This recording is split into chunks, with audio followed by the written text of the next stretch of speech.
So, welcome everybody to the Deeper Dive presented by Awesome.com. I'm joined here by Adam Scher. Adam, shit my money. How are you doing today? Doing good. First kind of mid-sized NBA slate of the season, and I always enjoy the 7 to 10 game slates. So pretty excited for this one. Was kind of surprised when I saw that it was only 8 games on a Friday. Yeah, it's pretty nice. I mean, with 10 or 11 games, we've been kind of deluged with news within the last hour. So it's like, I don't know about you, but I've had to go back, recrunch everything several times. And then it's like, oh, crap, there's only 30 minutes left. What am I going to do? Has that been your experience? Yeah, and especially I think it's also more difficult at the beginning of the year because there's so many things that are still uncertain as far as rotations go. And one little mistake in a minutes projection can make, can have pretty big impacts if you're not paying attention. And when you're dealing with 11 games and news and all that, it can be tough at the beginning of the season. Yeah, that's a good point. I mean, we've seen so many guys, their roles have changed a lot, and that can mean if you're going off old data, you end up with a lot of a guy that maybe doesn't justify that. So I'm looking forward to breaking down these games, making sure that we don't fall into any of those traps here. So this first game, Cleveland versus Indiana, just got some breaking news. Matthew Dellavedova is out. Everybody make sure you get Dellavedova out of your lineups here. But more seriously, I think we're really looking at the Indiana side here. They're favored by 7, I believe. And we have Miles Turner out. We have Victor Oladipo obviously out. Edmund Summers out. Jeremy Lamb is back. So what are your takeaways from Indiana here? Yeah, I think that this slate's weird because there's a few teams that have a lot of appeal, and I think Indiana is one of them. Cleveland hasn't actually been that bad defensively through their first couple of games, but by the end of the season, they should be a pretty poor defensive team. They do have a good rebounding front court in Love and Thompson, but Domantas Sabonis last year without Miles Turner on the floor averaged 1.28 DraftKings points per minute. He's been playing huge minutes already this season alongside Turner, but now with Turner injured, his per minute production should go up. So Sabonis gets a boost. His salary increased as well. He's up to almost $9K on both FanDuel and DraftKings. So those sites did a pretty good job of increasing his price tag quickly. But I still think that he's a pretty strong power forward option. Malcolm Brogdon's been playing great at point guard. His salary has jumped up really quickly as well. The top of the guard position today is absolutely loaded, which will keep my exposure to Brogdon in check. But he is someone that I think is legitimately a really good DFS player right now. But then you get some cheaper options on the wings with Jeremy Lamb, TJ Warren. Indiana's been running a really tight rotation. I think that you get 34 to 36 minutes apiece from Lamb and from Warren. And then you also have TJ Leaf starting in place of Turner. Not a great grasp, I don't think, on how many minutes Leaf plays. I currently have him at 24, but at 3,500 on FanDuel and 3,100 on DraftKings, at those salaries, there's obviously a lot more room for upside than there is downside. Yeah, I mean, we know he's going to play at least the first minute, so that's at least one. I mean, TJ Leaf is someone who's in and out of the rotation. I don't even know, did he even play last game? He didn't. Doug McDermott played 32 minutes off the bench. Yeah, so that's a big red flag to me because Miles Turner was injured midway through the game. You'd think TJ Leaf would have at least played a little bit, but they went to McDermott, they went to Holiday. So what I'm kind of thinking here is maybe they're going to go small shortly into the game. I find it hard to believe TJ Leaf will at least finish the game. Do you see any possibility of that? I think he can. One of the Indiana beat writers tweeted that the reason Leaf was getting the start was to try and match up with the good rebounding front court that Cleveland has. Leaf is a better rebounder than McDermott. He's obviously a better rebounder, bigger than Justin Holiday. So when you're talking about a Kevin Love and Tristan Thompson front court, I think that Leaf being out there makes more sense. And then also sometimes we just see when there's an in-game injury sometimes, instead of completely changing the rotation, we'll see coaches kind of just give a ton of minutes to someone that was already playing. And that's kind of what the case was, I think, with McDermott last game, where if you look at Popcorn Machine for the second half, it clearly wasn't a repeatable rotation for McDermott where he just ended up playing a ton of minutes. So it's not like I would be surprised if Leaf plays 16 minutes, but I think that based on what the Indiana writer said and based on the way that they need to match up with this Cleveland front court, I think that at least if he's playing reasonably well, you get low 20s out of Leaf. It's a good point. I mean, as long as Kevin Love and Tristan are on this floor together, I think that they're going to need a lot of size. Of course, Larry Nance kind of not as dominating like a center. So maybe when they switch to him, it will go smaller. Maybe some TJ Warren at the 4. TJ Warren is someone that's kind of grading out well for me. As you mentioned, maybe some of these wings pick up a couple extra minutes with a shortened rotation. So how are you feeling about Lamb and Warren? Yeah, I think both of those guys are pretty strong options, especially at the forward positions. Lamb is 6,400 on FanDuel at shooting guard, but on DraftKings, he's only 5,600 with guard and forward eligibility. With there being multiple guards in this Houston game that has a 245 total, and then there being multiple guys on other teams that are really strong guard options, I think anywhere you can roster someone at forward is really appealing. So it makes Warren a little bit more appealing than Lamb for me on FanDuel, and it makes both of them appealing on DraftKings because they have that forward eligibility. Nice, man. I definitely think this Indiana team has been hit hard by injuries, so I think there's some opportunity here. The other side, Cleveland. I mean, Kevin Love has been playing big minutes, but so far in the year, only 19% usage. That's not a lot of games, but is that something you're reading into here? A little bit. So last year he had a 27.2% usage rate. It makes sense though for him to dial it back somewhat. You have Darius Garland, the rookie. You have Colin Sexton taking on a bigger scoring role. So it would make sense from a philosophy standpoint for a team that isn't looking to make the playoffs this year to have Love be a little bit less involved offensively. I still expect him to end up with a usage rate, higher than 19%. I'm projecting him for about 23.5% right now. His rebounding numbers have been phenomenal, but with there being so many good plays on this slate and with his price tag coming up, and the fact that he really, hasn't been shooting all that much yet, and it's not a great matchup against Indiana, I don't have a ton of interest there. Yeah, same. I think that there's some red flags, and he's expensive. 9,300 on DraftKings. You really need someone that clicks in all categories, and his point scoring has been down. But we have Dellavedova out. Maybe Nice slides in and gets some minutes. But do you think that affects Colin Sexton and Darius Garland at all? I don't think it does, and if it does, I doubt it's enough to make me really want to roster them. Colin Sexton, pretty one-dimensional. He's a scorer, and that's about it. Darius Garland hasn't been all that productive so far this season. Both guys normally playing 28 to 32 minutes. With guard being as stacked as it is on this slate, outside of just having them sprinkled in a lineup or two, I don't really see a reason. Yeah, I'll throw out Colin Sexton. If you're just a diehard Cavs fan on FanDuel at 4,800, that's someone that is playable, but the rest of this team, pretty rough. Of course, the show brought to you by Yahoo Daily Fantasy. Yahoo has really stepped up their game for NBA this season. So they have the 50K baller tonight, max 5,600 entries. I'm anticipating this is going to be a lot of season-long NBA players kind of dipping their toes into daily for the first time, and you have some really easy competition on Yahoo. So I really recommend it for people who are starting out. A lot of the highest volume players focus more on DraftKings and FanDuel. So if you're putting all your attention to Yahoo, you can gain an edge even over the toughest competition. So, and of course, on NFL side, we got the 250K baller coming up this weekend. So I'm looking forward to that. Next game should be a little bit better for fantasy. We got every other game is between 211 and 222 over under. This game, 244, so more than 20 points more than any other game. Houston at Brooklyn. Kyrie Irving, he's been tearing it up for the Nets so far. Huge usage, a lot of assists. He's won some slates. And I saw Caris LeVert is supposed to be popular tonight, and we got a whole lot of fantasy value here. So where are you starting on this team? I mean, I think starting in the backcourt with James Harden, Russell Westbrook, and Kyrie Irving. Obviously, both of these teams, it's a really, really appealing game because not only should it be really high scoring, Houston's playing at the second fastest pace so far with the second least efficient defense. Brooklyn's at the seventh fastest pace and they're ranked 22nd in defensive rating so far.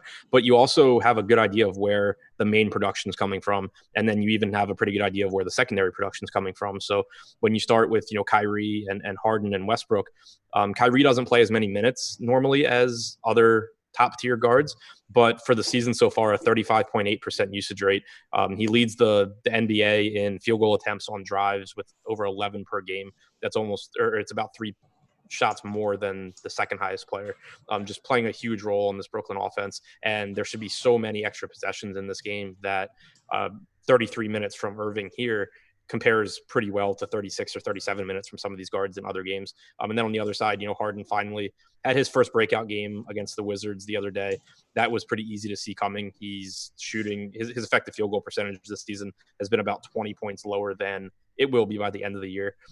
His salary finally came up, but I still think he's a really strong option, obviously, especially on FanDuel. I think he's even a little bit more favorable since the roster flexibility is less, and you have to roster the 2 shooting guards there. Russell Westbrook on the other side, still out there chasing triple doubles every game, playing around 35 minutes, second on the team to Harden in usage, but picking up a ton of assists, picking up a ton of rebounds. So I think, those 3 all core options. So we just got a question in the chat here from Alex Matos. Can you play Harden and Westbrook together? What's your approach on that? I think that you can.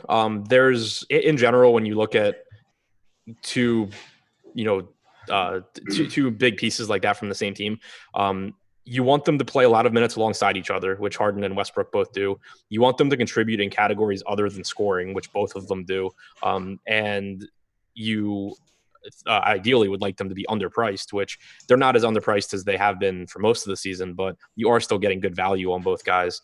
It's a game where there should be tons of back and forth. So I have no issue with them being in the same lineup. I think there's potential there. I'll throw out one stat here that I think may be a reason why you don't want them together is that the only way, obviously, they can score at the same time is assists from one to the other. But so far on the year, only about 25% of their buckets are assisted. So these guys are really going out and scoring without assists. So I think that makes it a little bit tougher to get there. Of course, if the game just goes way over 244 as possible. Or they also play like 30% of their minutes without the other one on the floor, though. That's a good point, yeah. So we got some other pieces here that are popular. Eric Gordon, he's been kind of cold to start the season with playing big minutes. Any reason you'd avoid him? No, I mean, it's still Eric Gordon. Like, he's not a high assist guy. He's not a high rebound guy. He's not even a high usage guy now that all of his minutes are with at least one of Westbrook or Harden on the floor. It's even worse for him than obviously when it was CP3 running the second unit. So it's a guy that is kind of just standing around, not doing a whole lot, but he is really cheap, and it obviously is a very favorable game. Yeah, I kind of agree. He's really down there. 4K. That's probably one of the lowest salaries for anyone playing 30-plus minutes. Clint Capella, I've seen he's only averaged 29 minutes a game, but the last game he played more, I think. Pretty reasonably priced at 7,400. There was a big narrative that maybe Westbrook would hurt Capella's rebounding or vice versa. So far, throughout the first few games, it hasn't really borne out with both sporting over 20% defensive rebounding. But is that something you're concerned about at all? Not overly concerned about it. Capella's still getting plenty of rebound chances. The minutes have been the biggest issue just because Houston can play so many different lineups. But I think that it's a really interesting spot for Capella here because I expect about 48 minutes at center from a combination of DeAndre Jordan and Jared Allen. So I think there's a good chance that you see less PJ Tucker at the 5. Like, if you look at the game against Washington, the most recent game that Houston played, Capella played 30 minutes, but he sat the final 4 minutes and 25 seconds of the game, and Houston closed with PJ Tucker at center. That I think is probably less likely against DeAndre Jordan or Jared Allen. I think that you could see a couple extra minutes from Capella, and his price tag is really affordable in a game that should have a lot of missed shots.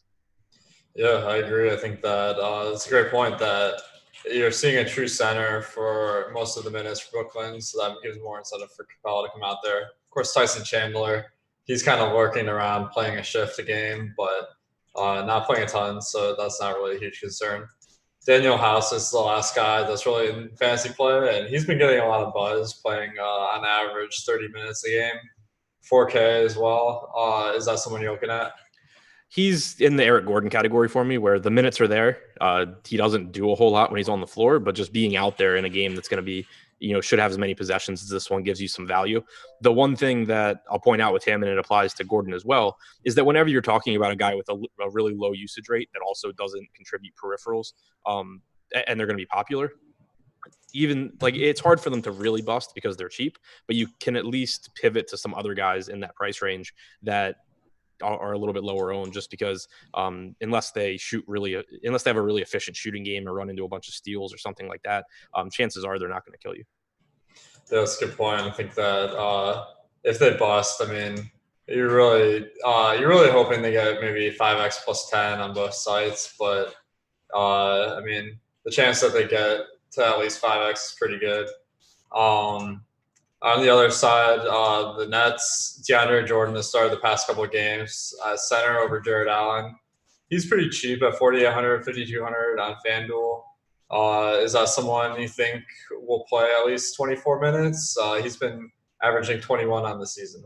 Yeah, I have him and Allen both projected at 24 minutes. I think that it's kind of a tough situation because both guys are so good that it's unlikely that you see one consistently play, 30 minutes and the other play 18. Obviously, depending on game flow, you'll see some games where that happens. But I have them projected to just split the minutes down the middle. And with Jordan as cheap as he is, that does, I think, make him a pretty good value option, especially because he's not getting a ton of ownership either. Right now, we have him projected at 6% on DraftKings. On FanDuel, we have him projected at 5%.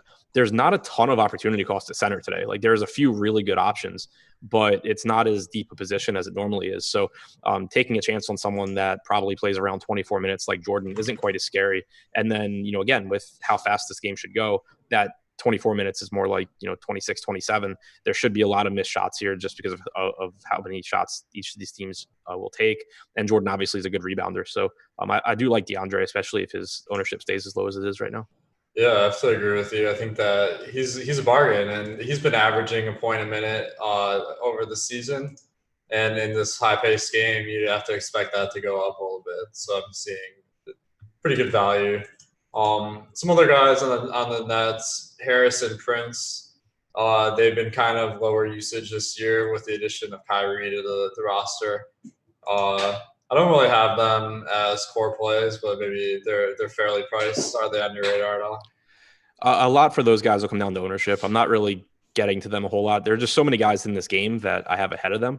But that being said, one way I think to approach games like this is that obviously the total is really appealing. Obviously, the big name guys are going to get a lot of ownership, but a lot of times you'll see those secondary guys get a lot lower ownership, and it just takes one game of them putting up a big line for you to have a really big night. So Prince around 10%, I think, is reasonable on FanDuel at 5,200.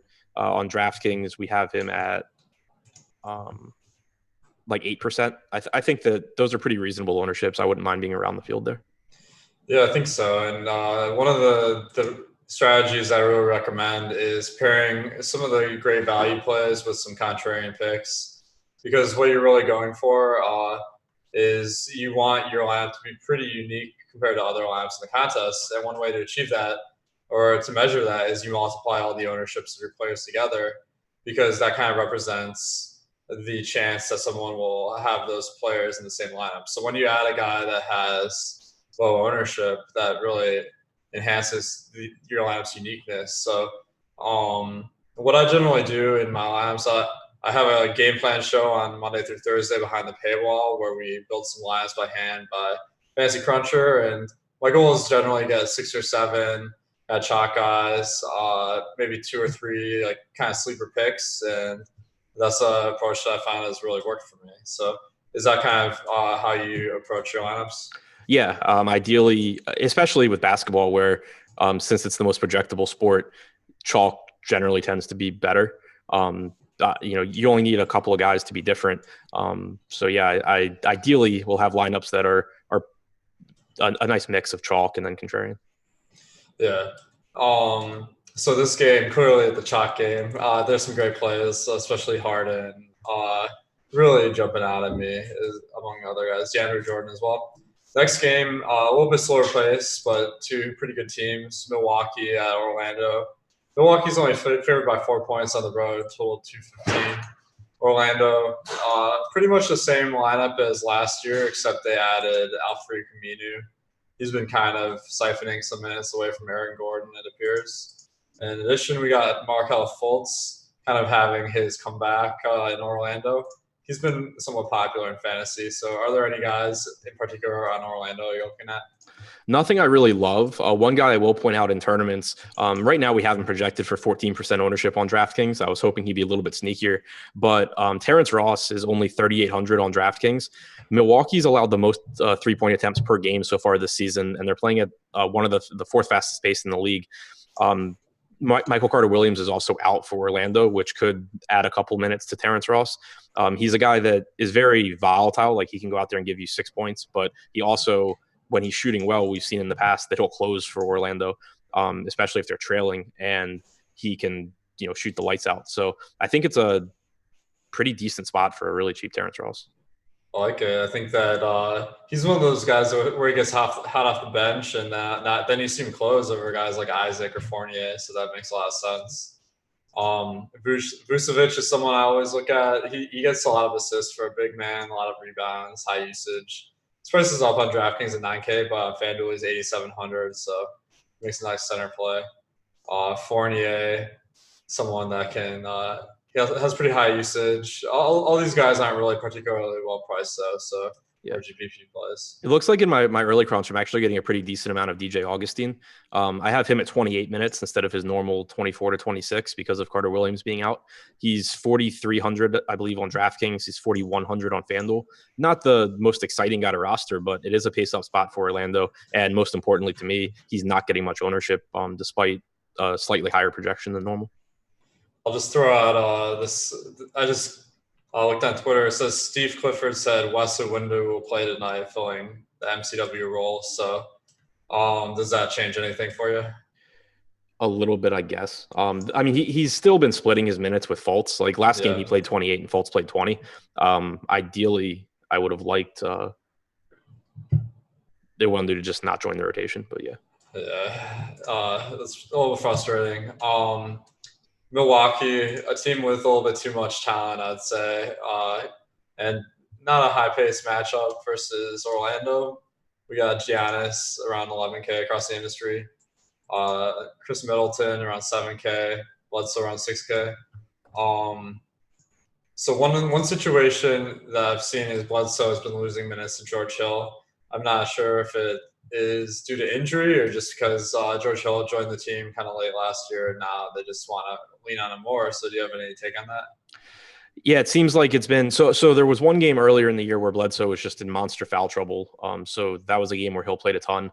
But I think you've just seen where Hill's pretty much locked into like 18 to 20 minutes a night, and it's at the expense of Bledsoe. He's not playing alongside him a whole lot. That could potentially change tonight with Kyle Korver out. But I think there's a better chance that you just get like Dante DiVincenzo taking Korver's minutes. And so it does make it really tough to project like a high minute ceiling for Bledsoe. I still think that like he's an okay tournament play just because he's so cheap, but I only have him at 28 minutes because Hill's been taking so many. Yeah, that it could be interesting. Maybe if Bledsoe outplays him, he gets some more minutes. So there's some volatility there that I like, but not a great price tag given his reduced role. Giannis or someone sent me a note in Slack. I'm mispronouncing it. Giannis.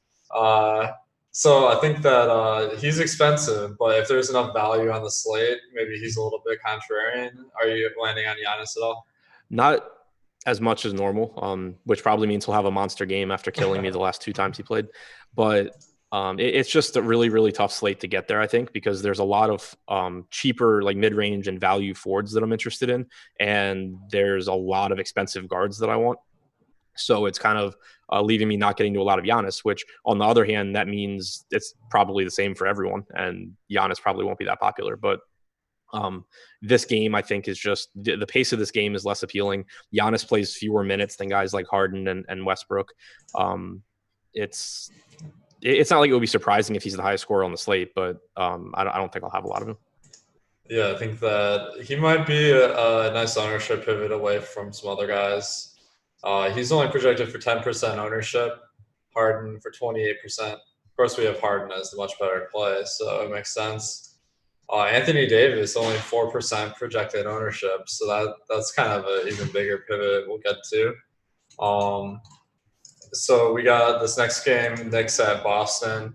The big news is last game, Alfred Payton and Dennis Smith Jr. were out, and Wayne Ellington started at point guard for Knicks. So I guess they said RJ Barrett started at point guard. Frank Ntilikina came in. He played a lot of minutes, but this game he's getting the start. He's kind of a really cheap option at 3,200 on DraftKings, 3,600 on FanDuel. So have I convinced you to play Frank the Tank here? You have not. He averaged 0.65 DraftKings points per minute last season. The biggest reason I think I'm not getting to him, though, is just that on the other side of this game, you're going to find a lot of value that I think is really good. And there's a ton of opportunity cost at the guard position today because of that Brooklyn game among some other guys. So I think it's really tough for me to be getting Ntilikina in a lot of lineups as opposed to going to some of the cheap forwards that I like. Yeah, I agree. A lot of opportunity cost, but he is just insanely cheap, so I don't hate it. Yeah, and also who knows what, like, he played 28 minutes off the bench last game. I haven't projected for like 28 to 30 here, but it's the Knicks. Trier was a DNP last game. He could just suddenly come back from the dead. Like, their rotation varies game to game. Yeah, my philosophy on that is that sometimes guys stink and you're not going to win with them. And then if they stink and get pulled in the second half, I mean, that hurts your chances of cashing. But, I mean, yeah, you weren't going to win anyway. So that's kind of my take on it, but everyone has a different strategy. RJ Barrett's been playing 36 minutes a game on average. So that's been really defying coach's kind of strategy of playing the hot hand. But he's getting up there, 6,600 on DraftKings, 6,700 on FanDuel. Any interest there? Not really. I think he's just priced pretty correctly. Like, he's playing huge minutes, but he's still not a great fantasy producer. He has a 23.4% usage rate so far this year. He's been pretty decent, but tough matchup against Boston. Only a 101 team total for the Knicks. So not a ton of interest in Barrett for me. Yeah, same. Just another guy that decisive kind of gotten right. Mitchell Robinson, I know you've expressed a lot of interest in the past. He was injured the first couple of games. He's come in, only averaged 19 minutes a game so far. Of course, Bobby Portis is backing him up. For Boston, we got Theis starting, Theis. So do you think that you lean one way between Robinson and Portis here? No, it's the problem here is that, like, Robinson just has a really competent backup in Portis that plays really well off the bench a lot and makes it really hard to take him out of games. The last game the Knicks played is really concerning for me as far as the rotation goes, because we finally got a game where Robinson wasn't in foul trouble and Portis still just subbed in early and took a ton of minutes. So I can't really bring myself to project more than 24 minutes for Robinson. I have him at 22. I have Portis at 26. It sucks because, like, I don't think he's going to play 20 minutes a night the entire season. I just also have no idea when it's going to change. Yeah, you gotta like each guy like individually, but when they're both healthy, it's gonna be hard to really choose until their prices go down. I have to agree. This other side, we got a much more appealing situation with Jaylen Brown out, Enes Kanter still out. Theis started last game and played 28 minutes. He's matched up against Mitchell Robinson, who more traditional center. Also, I'll have to mention Robert Williams is out, who usually backs up the center spot. So you got Vincent Poirier backing up Theis. So do you think that leans pretty heavily to playing Theis in fantasy? Yeah, I think Theis will be my highest owned player today. There's not really any way around it for me. He's a $3,900 power forward on FanDuel. He's 4K power forward and center on DraftKings. He averaged last season 0.95 DraftKings points per minute. If you adjusted it to put Kyrie Irving on the floor just to try and create like the least favorable situation for Theis, he still averaged 0.95 points per minute. So basically just a quality fantasy producer when he gets the minutes. Played 28 minutes last game and now doesn't have his primary backup. So barring foul trouble or injury, I don't really see how he doesn't play enough minutes to pay off this price tag. Yeah, I have to agree with you. I mean, like, this price tag is just really appealing. I have him for more than 5x plus 10 or 4 point. I have him for value plus 10 basically on FanDuel. and 8 points above value on DraftKings. So this is one of the top values we've had so far this season, in my opinion. And this is the kind of guy that you really want to have on daily fantasy. It's kind of like a free square where almost half the time he's getting you like a huge score. So I definitely recommend roster Theis. And if you want to give him some good mojo, give our picks some better accuracy here, make sure to click the like button. And if you haven't subscribed to the channel already, make sure to do that and click the bell. Trying to do my best, Chris Bags here. Every like we get increases the accuracy of our picks, so make sure to do it. Marcus Smart, he was really popular last slate, starting for Jaylen Brown. Of course, he's probably starting again today. 4.9K on DraftKings, 5.4K on FanDuel. Is he going to be one of your core plays as well? Yeah. Obviously, so it's always kind of scary going to Smart because he's not a very good shooter. He's not a high usage guy, and it's really easy for him to disappoint. But the reasons why I think that he's still one of the best plays, there's a couple. For one, we saw a really, really tight rotation from Brad Stevens last game without Brown, where basically all of the main guys played 38 minutes. Even if I project them for 36, it's really easy. Like, he smashes that salary. And on top of that, the sites actually have done a pretty good job of being proactive and pricing up a lot of guys today. You know, guys that are in more favorable spots, like Sabonis that we talked about, like D'Angelo Russell. But the Boston team basically was left alone, and so they're already underpriced anyway. But then relative to the slate, it's like they're even more underpriced because so many other guys are priced correctly. Yeah, I think that some of the guys that would stand out, like on the Warriors and Pacers, already priced up, so they didn't really give us a window where the prices were increasing. So we got the rest of the Celtics starters: Tatum, Hayward, Walker. I saw Hayward. He's been averaging 34 minutes a game, which is up from last year. He's my favorite of the bunch as far as pricing, but he's the cheapest by a significant margin. Do you lean one way or the other towards any of these guys?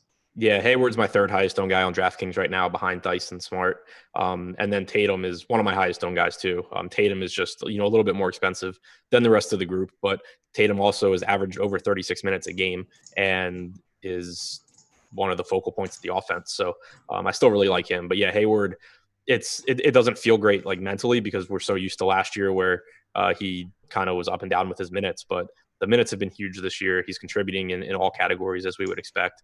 So trying to not let biases get in the way.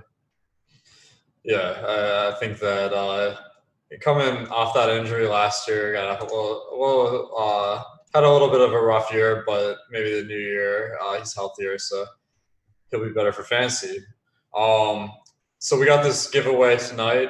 You can win a full season subscription to Osmo.com. Get access to my projections, the ownership. We have so many other features, like you write the deep dive along with Laffy every day, premium article breaking down the slate. We also have another new feature, which is our live blog, which gives you detailed injury information and how to react in DFS. That's actually free today, so make sure to check that out if you don't have a membership yet. And we also have express memberships as low as $4.95 a week for the NBA season, so you get access to the rankings, to the articles, the videos I do behind the paywall. And if you retweet this tweet that's pinned to Osmo_com on Twitter, you can get a free membership if you guess the guy that scores the most fantasy points tonight. So pretty easy. Do you have a pick for the most fantasy points tonight? James Harden's my highest projected guy. Okay, yeah. So you're playing it pretty chalky when it comes to this giveaway, I take it. Yeah, but I guess you should be going for like one of those other top guys if you're trying to win something. Anthony Davis, not too far down, and he's way lower on, so maybe no salary cap. So he's a better player in this giveaway than in DFS. Next game, this really tears my allegiances here. We got Detroit at Chicago. Detroit, super chalky the first few games with Blake Griffin out, and recently Luke Kennard joined the starting lineup for Bruce Brown. Tim Frazier is in a starting lineup for Reggie Jackson. He's been playing exactly 22 minutes every game. Derrick Rose has been playing exactly 26 minutes a game. Andre Drummond, he's been playing a ton of minutes, averaging 35 on the season. Last year, averaged 33 and a half. Any particular guys you're looking at in this game? Yeah, I really like Drummond here. On one hand, it's tough to get there, especially on DraftKings, because you have to compare across positions and compare him to guys like Westbrook and Kyrie.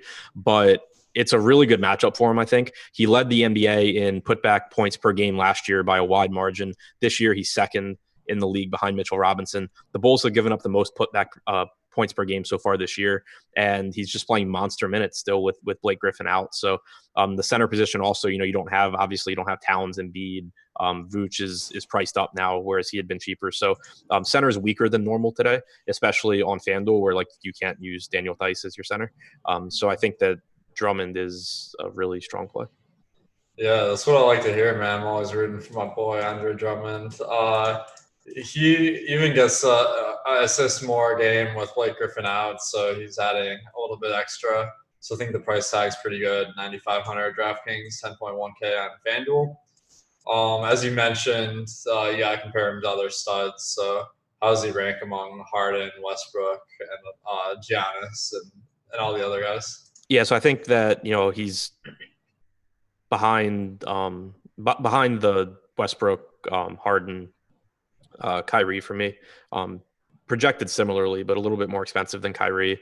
I have him projected a little bit behind Westbrook. I think that he's comparable to like Davis and Giannis. The spot where it gets interesting though is that those guys are so much lower owned. Yeah, I think he's definitely in the mix, but probably not standing out the most. We also have an injury situation in this game. Markieff Morris, the Pistons, I think they played 4 games, and he's been questionable in all 4. Do you have any insight on whether he'll play or not? Rod Beard, the Pistons beat writer, tweeted earlier that there hadn't been any change in status, but that he expects Morris to play. That's pretty good news. He's been averaging 27 minutes, rebounding down a little bit from on the new team with Drummond, but he still has above 20% usage. I have him for 28 minutes. It's kind of I'm not super confident about it because he did lose some minutes to injury in the first game, so that's dragging his minutes down. You think 28 is a good estimate there? Yeah, I have him. I've been projecting 28 to 30. He's lost minutes to injury. He's lost minutes to foul trouble. Last game he played 32 minutes. So yeah, I have him at 30, but that basically, with how I have everything else projected, it basically gets him to being like a neutral play, which is where I think he should be. So 28 to 30 minutes seems right to me. Nice. I think that he's a pretty good value play in my model. So especially on FanDuel, 4,400. But then he plays the same position as Theis, so maybe a little bit of opportunity cost there. On the other side, I mean, this Bulls team could be good from time to time last year, but that was when everyone was injured. Now, like every single player on the team, aside from Chandler Hutchinson, is healthy. So it's been hard to really peg down any guys. Markkanen had a really good game. I've been kind of riding on a Porter. The Bulls, $25 million a year man. Do you have any sort of leaning towards any of these guys? Otto Porter is really cheap, and his minutes have come up a bit, so he's an okay value. The problem with Porter is the same thing we've talked about with a lot of those cheap wings so far, that he's not a high usage guy. And then he also has a very good backup. With the way that Chicago is running their rotation right now, Kobe White, their rookie first round pick, is essentially Porter's direct backup. And the problem is that means like there's probably not going to be games where White plays 12 minutes or something like that. And so unless they were to change their rotation entirely, it makes it tough for Porter to get huge minutes. And it also puts him at risk of losing minutes if White gets hot off the bench. So that makes him less appealing to me. But that $4,300 salary on DraftKings is still cheaper than it probably should be. Yeah, I agree. I mean, he played above 30 minutes a game for the Bulls last year after the trade. I will throw out some love to Kobe White. I was at one of the Chicago Sky games, and White and Wendell Carter were there. Since they support women's basketball, I got to give them some love.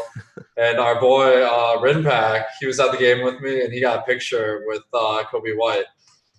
You guys might have seen Rinpack on some of our NBA streams. So, yeah. WNBA. I gotta just plug that whenever I get a chance. So, next game we got Lakers at Dallas. Yeah, I mean this game has a ton of stars like Davis, James, Porzingis, Doncic, but I'm having a little bit of trouble getting to it in DFS. What's your take on this game?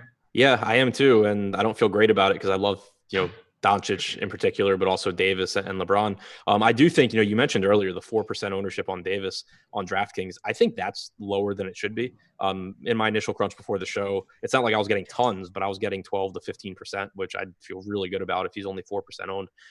He obviously had a monster game last time out, 40 points, 20 rebounds, didn't even step on the floor in the fourth quarter. He should play around 36 minutes, assuming this game's competitive. And one thing to keep an eye on going forward, I don't know if it'll be the case tonight because Kyle Kuzma is limited to 20 minutes, but they asked Anthony Davis if closing lineup with him at center was in the cards going forward. And he said he sounded excited about it. He said that, he thought that having him, LeBron, and Kuzma all out there was doable. And the only thing that really keeps Davis from playing center is that Davis hates playing center. So he could have some more productive closing minutes, if not tonight, then in the near future. Yeah, I mean, McGee and Howard only combined for 38 minutes a game, so that means Davis has been playing a significant amount of center, if my math is right. So about 10 minutes a game. Is that accurate? Yeah, sounds right. Yeah, so that could explain why. I mean, he's had huge numbers: 34% usage, 25% defensive rebounding. LeBron, his numbers have still been strong. He's had a 50% assist rate throughout the year, 30% usage. So it seems like they're both getting it done. They're pretty expensive tonight. But how are you feeling about LeBron this year?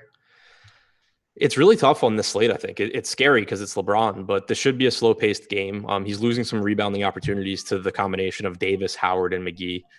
His assists are through the roof, which is really nice. But it's just really tough today because you have to compare him to Westbrook. You have to compare him to Harden. And then obviously Davis and Giannis, as good as LeBron is, Davis and Giannis are better per minute producers. So they give you a little bit higher ceiling, a little bit higher projection than LeBron. So I don't have him quite as high as these other guys, which scares me, but it's where I'm at. That makes sense to me. I mean, you got to project LeBron to take a bit of a hit with Davis, especially given Davis's usage so far. On the other side, Doncic and Porzingis, as I mentioned, kind of leading the Mavs. Doncic you might have expected his usage to fall with Porzingis in the lineup, but it hasn't. 29.6% last year, 30% so far this year. Assists are up. The rebounding is about the same. And the main difference has been he's been playing way more minutes, 35 a game compared to 32 last year. But he's expensive, 97 at 9,800. Are you going to say any Luka? Getting to a little bit, but not as a priority. Normally, he's a guy that I get tons of. But again, the Lakers playing at a really slow pace. Dallas doesn't play particularly fast. And there's just a ton of opportunity cost here. So getting him in, some tournament lineups just because he's Luka and he's amazing. But I just can't put him ahead of, the Houston guys or Kyrie. Yeah, I'm in the same boat here. I mean, fantastic player, but when he's close to Harden's salary, that's tough. Porzingis, I identified in our little Osmo strategy syllabus as a good kind of contrarian play. He's only projected for 2.5% ownership. And so far in the year, 29% usage, 31 minutes a game. He's getting some assists. Unless I'm seeing something, he's a pretty good fantasy player. He's only 8K. I think he's fairly priced for the record, but that ownership is a little bit appealing, right? Yeah, if he's 2% owned, then right now I'd be coming in double the field. So still not getting, obviously not a priority play for me. It's just really tough because, like you said, even though he's really, really good, so getting him at low ownership is always appealing. But power forward today is just tough because you have Sabonis in a better spot than normal. You have, a cheaper Julius Randle. You have LaMarcus Aldridge, who we'll get to, who's really, really cheap. You have Tatum. You have, the Indiana guy, TJ Warren. You have Theis down at the bottom. So, yeah, I think it's just really tough to get to a, slightly underpriced or correctly priced Porzingis. It's a good point. I mean, I didn't really put it in the context of the slate where there's so many good power forwards, so that kind of explains why the ownership's low is because they're giving up a lot to get in. One other guy I'm looking at, Dwight Powell's minutes are. The coach said they're supposed to go up. He's only played 14 minutes a game, and the games he's played, I think it is one or two. Um, do you have any insight of what that means exactly? Because if My, he starts, that wouldn't be bad, right? yeah, I mean, he started last game, but he didn't play in the second half. Mm-hmm. Um, my guess is he plays 18 to 20 minutes here, which isn't enough for me to get to him, but it is enough for me to start backing off Maxi Kleber, who I'd been playing a lot of. I think that it probably at this point just becomes a mess where I don't really want either guy. Yeah, fair enough. That definitely should hurt Maxi's in the minutes. He's averaged 28 a game so far, so maybe it's more the the lower 20s might be reasonable. And the starting lineup seems to change every game for the Mavs. Any predictions of who will start this game? I think my guess is that they start the same unit they did last game with Dorian Finney-Smith and with Maxi.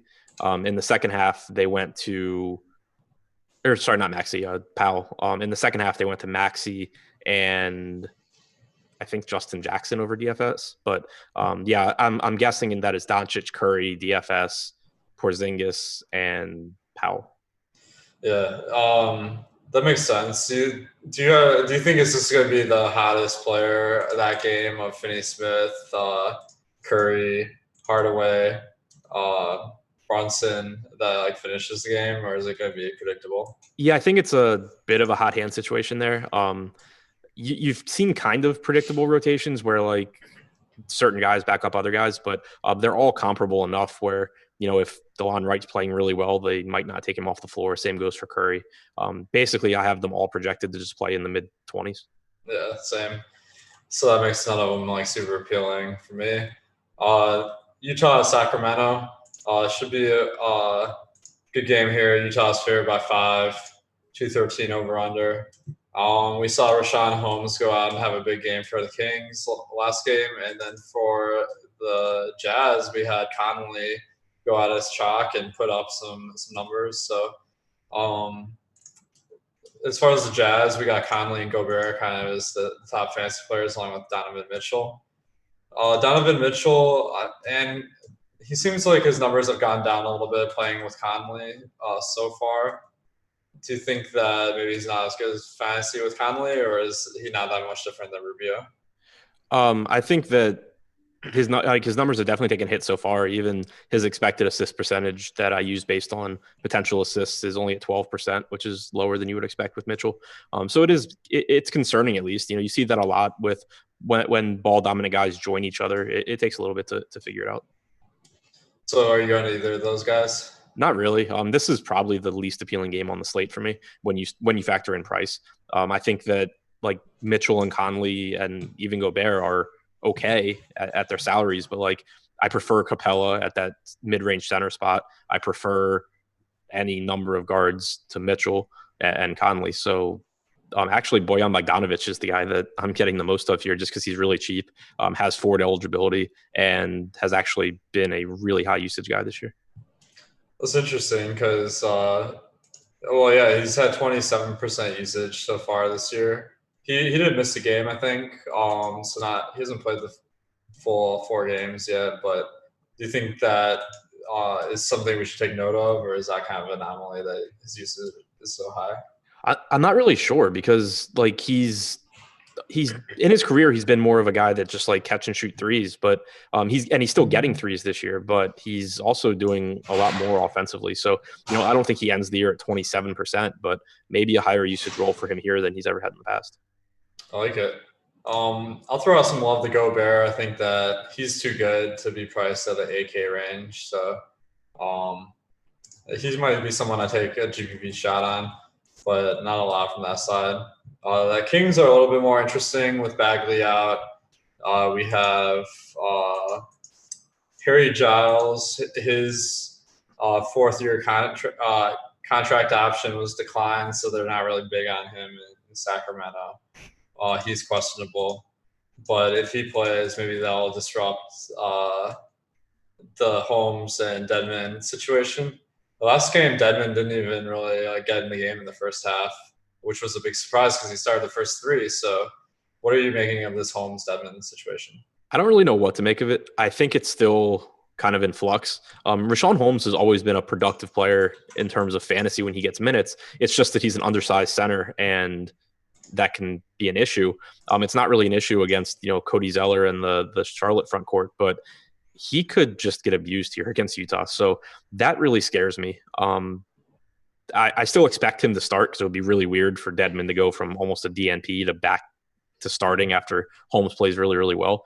But I have Holmes at 32 minutes. I don't feel very confident about that at all.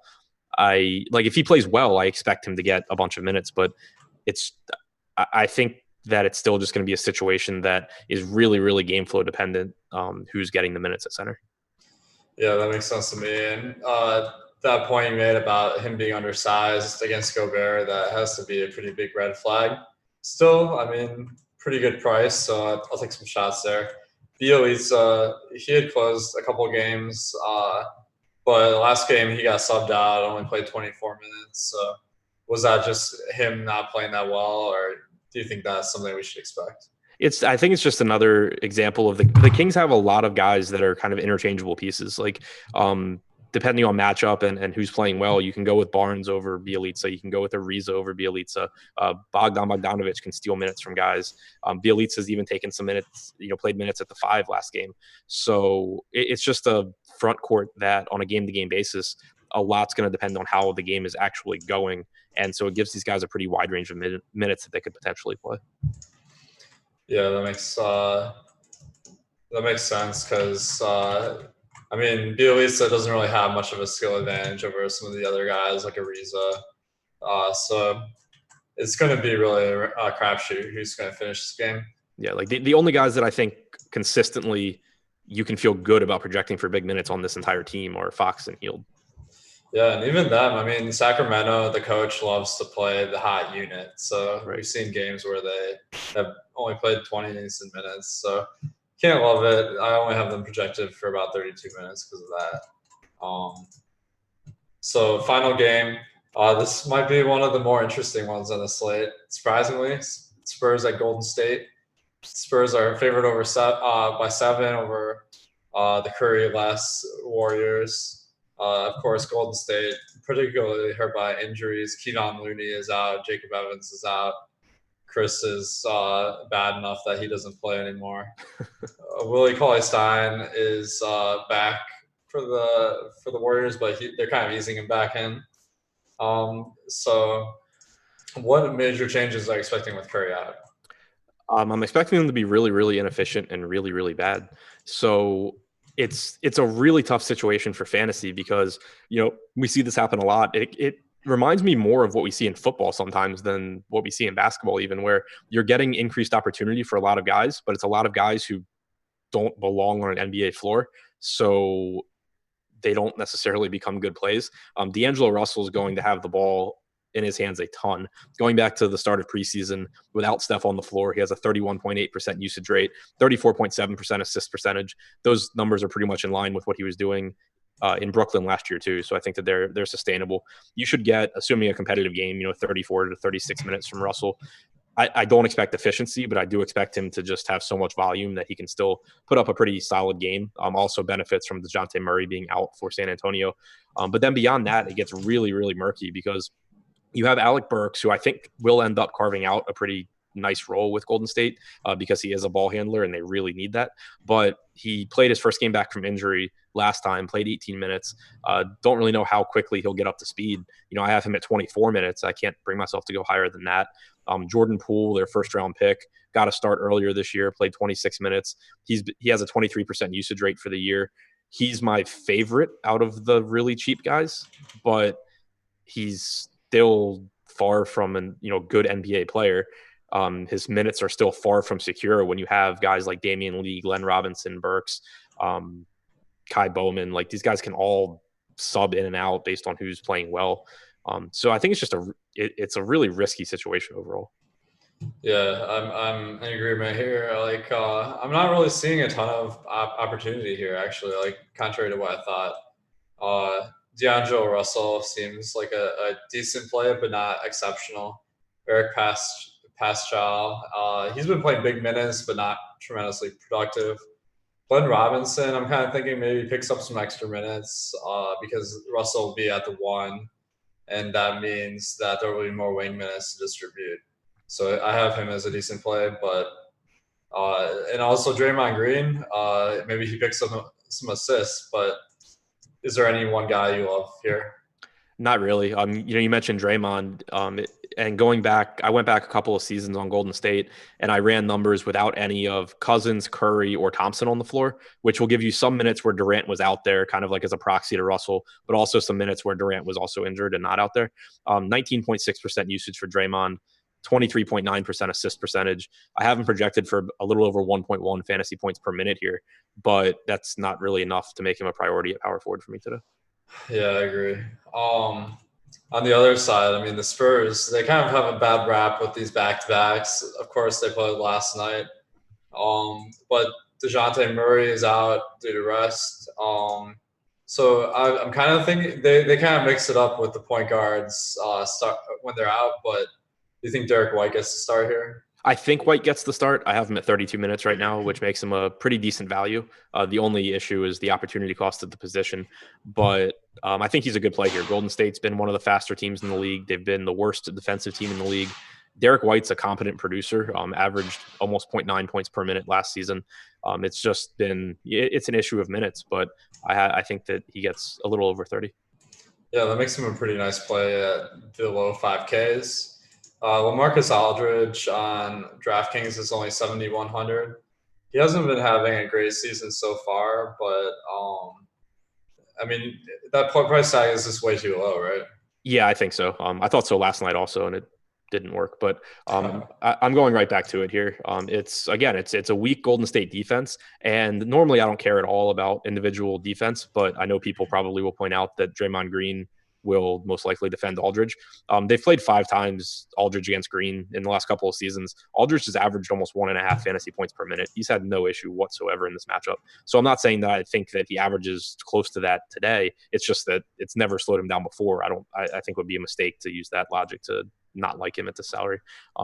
So yeah, and also DeJounte Murray being out, it's really hard to quantify the difference that it'll have because Murray missed all of last season, which was DeRozan's first with the Spurs, but Murray's rebounding numbers this year have been insane, as have his assist numbers. I think he's been taking assists from DeRozan. I think he's been taking rebounds from Aldridge. So you could potentially see more production in those categories for those guys. I like it, and they're priced down. So you got to think these guys are pretty good GPP plays. DeRozan, I take it you're also on. Yeah. Yep. Yeah. So I think this Spurs team, in addition to the Houston and Brooklyn game, probably among the chalkier teams of the slate, but that's where the best value is, I think. Are there any other teams you're really honing in on here?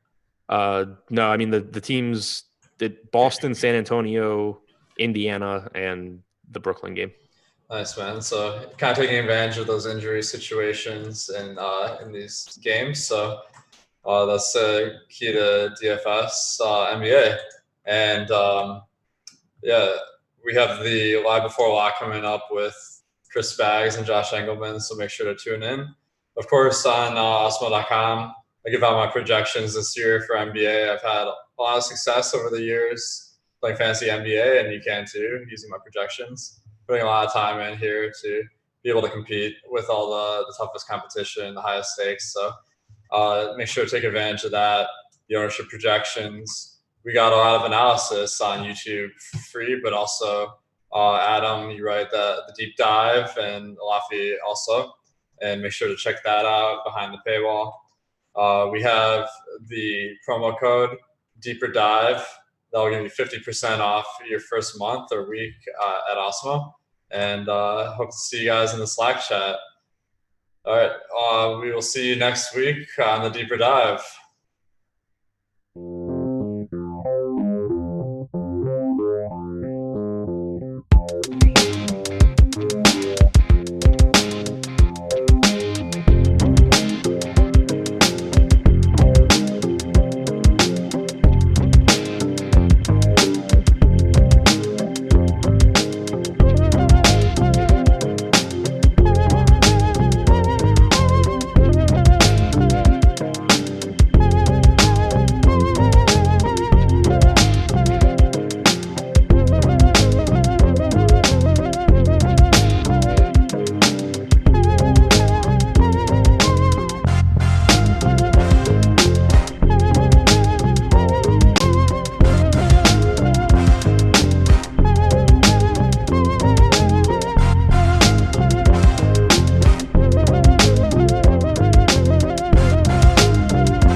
All right, should be starting up now. Hello, everybody. Welcome to the awesemo.com live before lock show. We're taking you through the day's 8-game NBA slate. A lot of interesting value, a lot of plays to discuss, and also some interesting ownership that we have at awesemo.com. But we'll talk all about it over the course of the next hour. I'm Chris Spags, joined by my pal. I'm excited to be with on this fine Friday. The Chubster Josh Engelman. How are you doing, Josh? I am quite good, actually. Feeling good, feeling confident for today. I took yesterday off in its entirety, and I'm coming in strong today.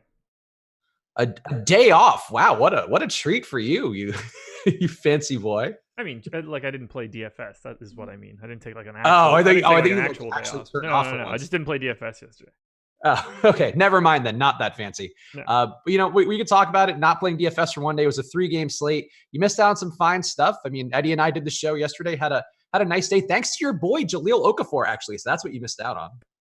Could have used that 2 or 3 days before that. he went nuts, and also at like 10% ownership because everybody was so disenfranchised about the performance a couple of days ago. So that was great to have like 50% of them. Yeah, I could have certainly used a little bit of Jahlil luck 3 days ago instead of now. Yeah, somebody just said Josh whispering. My microphone is like really quiet. Let me see if I can bump that up. Do some ASMR. Talk to the people and make some sensual noises. I don't ever touch my microphone settings, so it should be fine. Oh, no, it is turned down. There you go. That should be better. All right. Well, either way, there's one person who's going to be happy to hear you. That is the people who need to learn about the world of Rake-free DFS at fantasydraft.com. Of course, if you go over there right now, you can use the promo code AWESEMO for a free 7-day trial. Get all of your world there. I mean, really, all of your entries should be rake-free everywhere you play, but Fantasy Draft is the only site that offers that. Hooters main event is popping off. We've had our guys winning a lot of money on there. Ship My Money, who was just on right before us. Awesemo, who wins everywhere, but also won on Fantasy Draft, just to rub our noses in it a little bit. But it's a great place to be playing. And Josh, you were playing on there quite a bit. Tell the people why not getting Rake or not paying Rake is so important in your DFS process. Who wants to give other people your money? Really that simple. You can keep more of your money for yourself instead of giving it to the sites. That's how it works. And that's what you should do. You give away a lot of it by playing on some of the other sites. Now you can give away very, very, very little. Just do that. Yeah, and 100% of the contest entry fees there are going to the winners, and that's what you want to see out of your sites. So go support them. Obviously, it's a good move for you. Also helps us keep the lights on here. So go to fantasydraft.com right now and use that promo code AWESEMO, AWESEMO, for your free 7-day trial. All right, let's talk about a chalk play, Joshua. I can't get away from it. It did make you feel better that both Alex and Adam were kind of on the same page. Daniel Theis, I am getting him in my projections being run. I'm getting him with Alex's. I'm getting him with hybrids. I cannot get away from Daniel Theis. I find it hard to believe he's not going to see a ton of run today with no Robert Williams in there. I guess you could see some other guys in the mix, but it does seem like Theis has a pretty secure role, always been a decent permanent player. Where are you shaking out on the very chalky Daniel Theis? I have 92.7% Theis on my last run, which is less than I had of Nerlens Noel 2 nights ago. Oh yeah, I mean, I was also very heavy on Noel. I had the full 100%. Really? I mean, he was so cheap though. It makes sense. Yeah. Worked out really well too. Yeah, it worked out really well. I agree. I don't know that Theis I would consider as like Nerlens Noel, if he's playing 20 minutes, there's a pretty strong floor there. Yeah. Theis can disappear a little bit in games, but in this spot, I'm not worried about it against the Knicks. No, neither am I. Hence the 90+% ownership, which could end up being a full 100 by the time we get there. That's just like the first crunch that I did. Yeah, and you have to save some money in some spots. There are some other value plays out there, including Marcus Smart on the same team, who we'll talk about in a second, is also pretty chalky, but I guess if there were a pivot to Theis, is there anybody that you're landing on right now with your 8% who is kind of, I guess, leverage against Theis? Not really. There's not really like a, well, do you mean like as a power forward? Like, again, I'm only playing on FanDuel today. So as a power forward now, I see no options. So apparently your mic is too loud now, by the way. Really? This forage is too cold. This forage is too hot. Yeah. Y'all people complain a lot. Really? The YouTube chat complaining doesn't seem like our YouTube chat. Honestly, if this is just some ruse to screw with me in the first 5 minutes of the chat, kudos. You guys put that together perfectly. You actually do sound louder to me, too, for what it's worth. You sound like you're the Will Ferrell over modulation bit from SNL from many years ago. That's what you sound like. Okay, so it was turned down in our call. I'll turn it back down slightly again. Crazy people. There we go. Let's try that out. It's Fridays. The mic is ready tuned out. Oh, crazy people. So if I'm paying down, I like Terrence Ross. He's like an equivalent price tag at the shooting guard spot. I like a little tiny bit of Frank Ntilikina. He's 3,600, but I'm not going too crazy. Okay, yeah, that's fair. It's I have a little bit pretty of much just Theis. Yeah, I have some Frankie Smokes. I have a little bit of TJ Leaf just because he's cheap and he's playing, and I feel like he has to see court time. Not a good permanent player by any stretch, but with both Thompson and Love in the mix there, it does feel like you kind of want a second big out there. So I do like him. I'll tell you one other guy I'm heavy on. I'm also heavy on Marcus Smart. And we're talking about a higher price guy, but Jeremy Lamb, I'm getting a lot of, and I'm pretty comfortable with it. He's been a really good permanent player in the very limited sample size this year without Miles Turner, but he's also a guy who just does fill up that usage that gets left behind. How are you feeling about Lamb? Because he's, I think, one of my favorite plays, and Alex's projections have him pretty well as well. I honestly, I don't know what to do with YouTube right now. What's the issue? Well, now they're telling me no I'm sound, muted, which is not. I don't even understand how that could possibly be true. I'm watching the meter bounce while I talk. So I'm okay. I'm polling our actual Slack chat because they're not going to lie to me. They would like me to continue, I'm sure. I hope so. I want you to continue. I hear you though. I don't know what they're Kill hearing. these people. Thanks to El Negro Loco for the DM. I appreciate it. There you go. El Negro Loco, one of our ride or die. Shout out El Negro Loco. You didn't have to super chat us this time, El Negro Loco, to get the shout out. You could just DM me. That's not an open invitation either, people. Oh, you're also, your YouTube troll is back. Engelman is Chinese in the YouTube chat. Welcome back, man. I'm gonna hide him. I'll do it for you. That's me. Fine, Engelman. It's fine. Oh wow, YouTube chat is it's over. Already did it. All right, Jeremy Lamb. Go back to him. You're good now, apparently. How are you feeling about Jeremy Lamb? I have like 3 times the field on FanDuel right now. 6,400.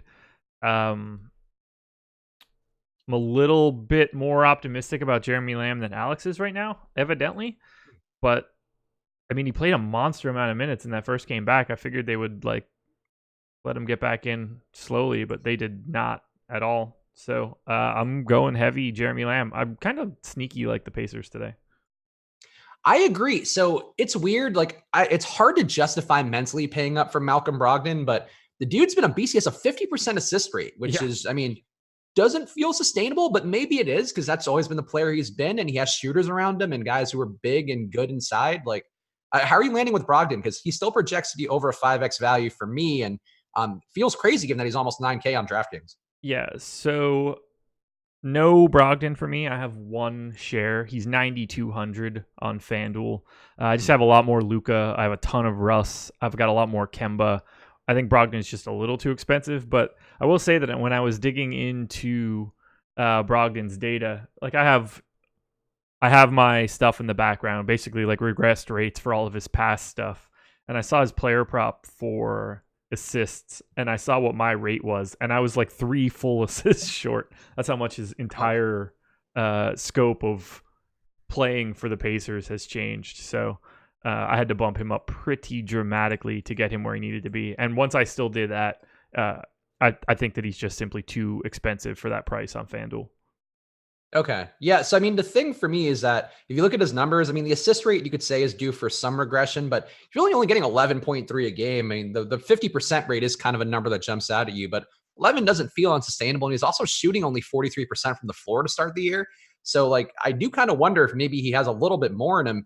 And he's completely unchained in this Indiana offense. And he has, again, good shooters around him. TJ Warren can score. Jeremy Lamb can score. These guys are not really going to be, or they don't need to be ISO scorers. They can just shoot off the pop or off the catch. So I don't know. I have a little bit of Brogdon, and I kind of forced him in there just because I do think he has that upside. I loved having him the other day. He was 20% owned. He had 60 fantasy points. He's just going nuts. It's just such a big time price tag. Let me see what's around him on DraftKings. Brogdon. So it would be hard for me to get him above D'Angelo Russell.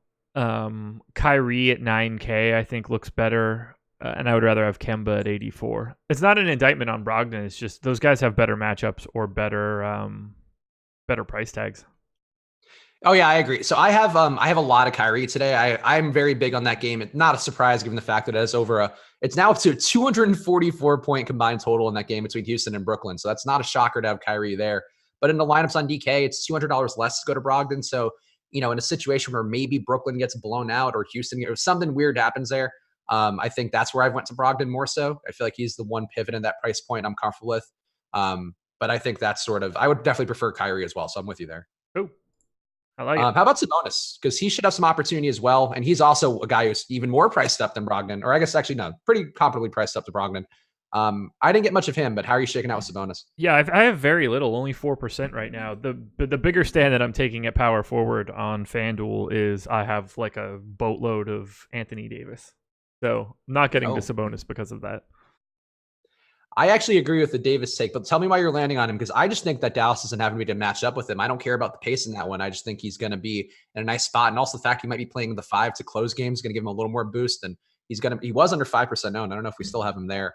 Yeah, he's basically got no ownership on FanDuel, which I think ultimately is probably going to be a little off. Like, it's just one of those things where I know what we're doing, and it just doesn't account for the fact that his name is Anthony Davis, I think, sort of, maybe.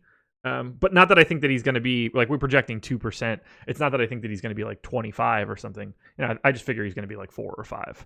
And if that's the case, I'm going to have, like, 5 times, 6 times, 7 times that, something like that. I want him because he's Anthony Davis, is really the long and short of it.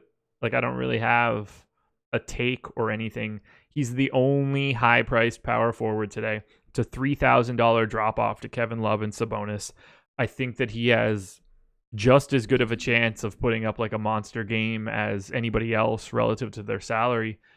And I think it's a really easy spot to just combine Anthony Davis and Daniel Theis and have like power forward locked and loaded. Yeah, I think that makes sense for FanDuel especially. But on DK too, I mean, I certainly don't hate the play of him given that, people are going to be paying up in other ways today. And Anthony Davis does have, an 80-point ceiling, I mean, that we've seen, if not more. In a pace down spot, probably 80 points. So that's certainly a player to have a little bit of, and that's what I tried to do. How about Harden? The question is, again, he's still not appropriately priced on DK, a little bit closer to appropriately priced on FanDuel. Actually, no, not really. Pretty close to the same price on both. And his FanDuel ownership is really high. So where are you shaking out with Harden as the number 2 owned guy? Substantially behind Daniel Theis. He's a no-brainer on DraftKings. Like, he's very clearly the best option for today on DK. Full stop. I don't have anybody close. I've got him 6 points clear of the next closest guy. I'm completely cool with him on DraftKings.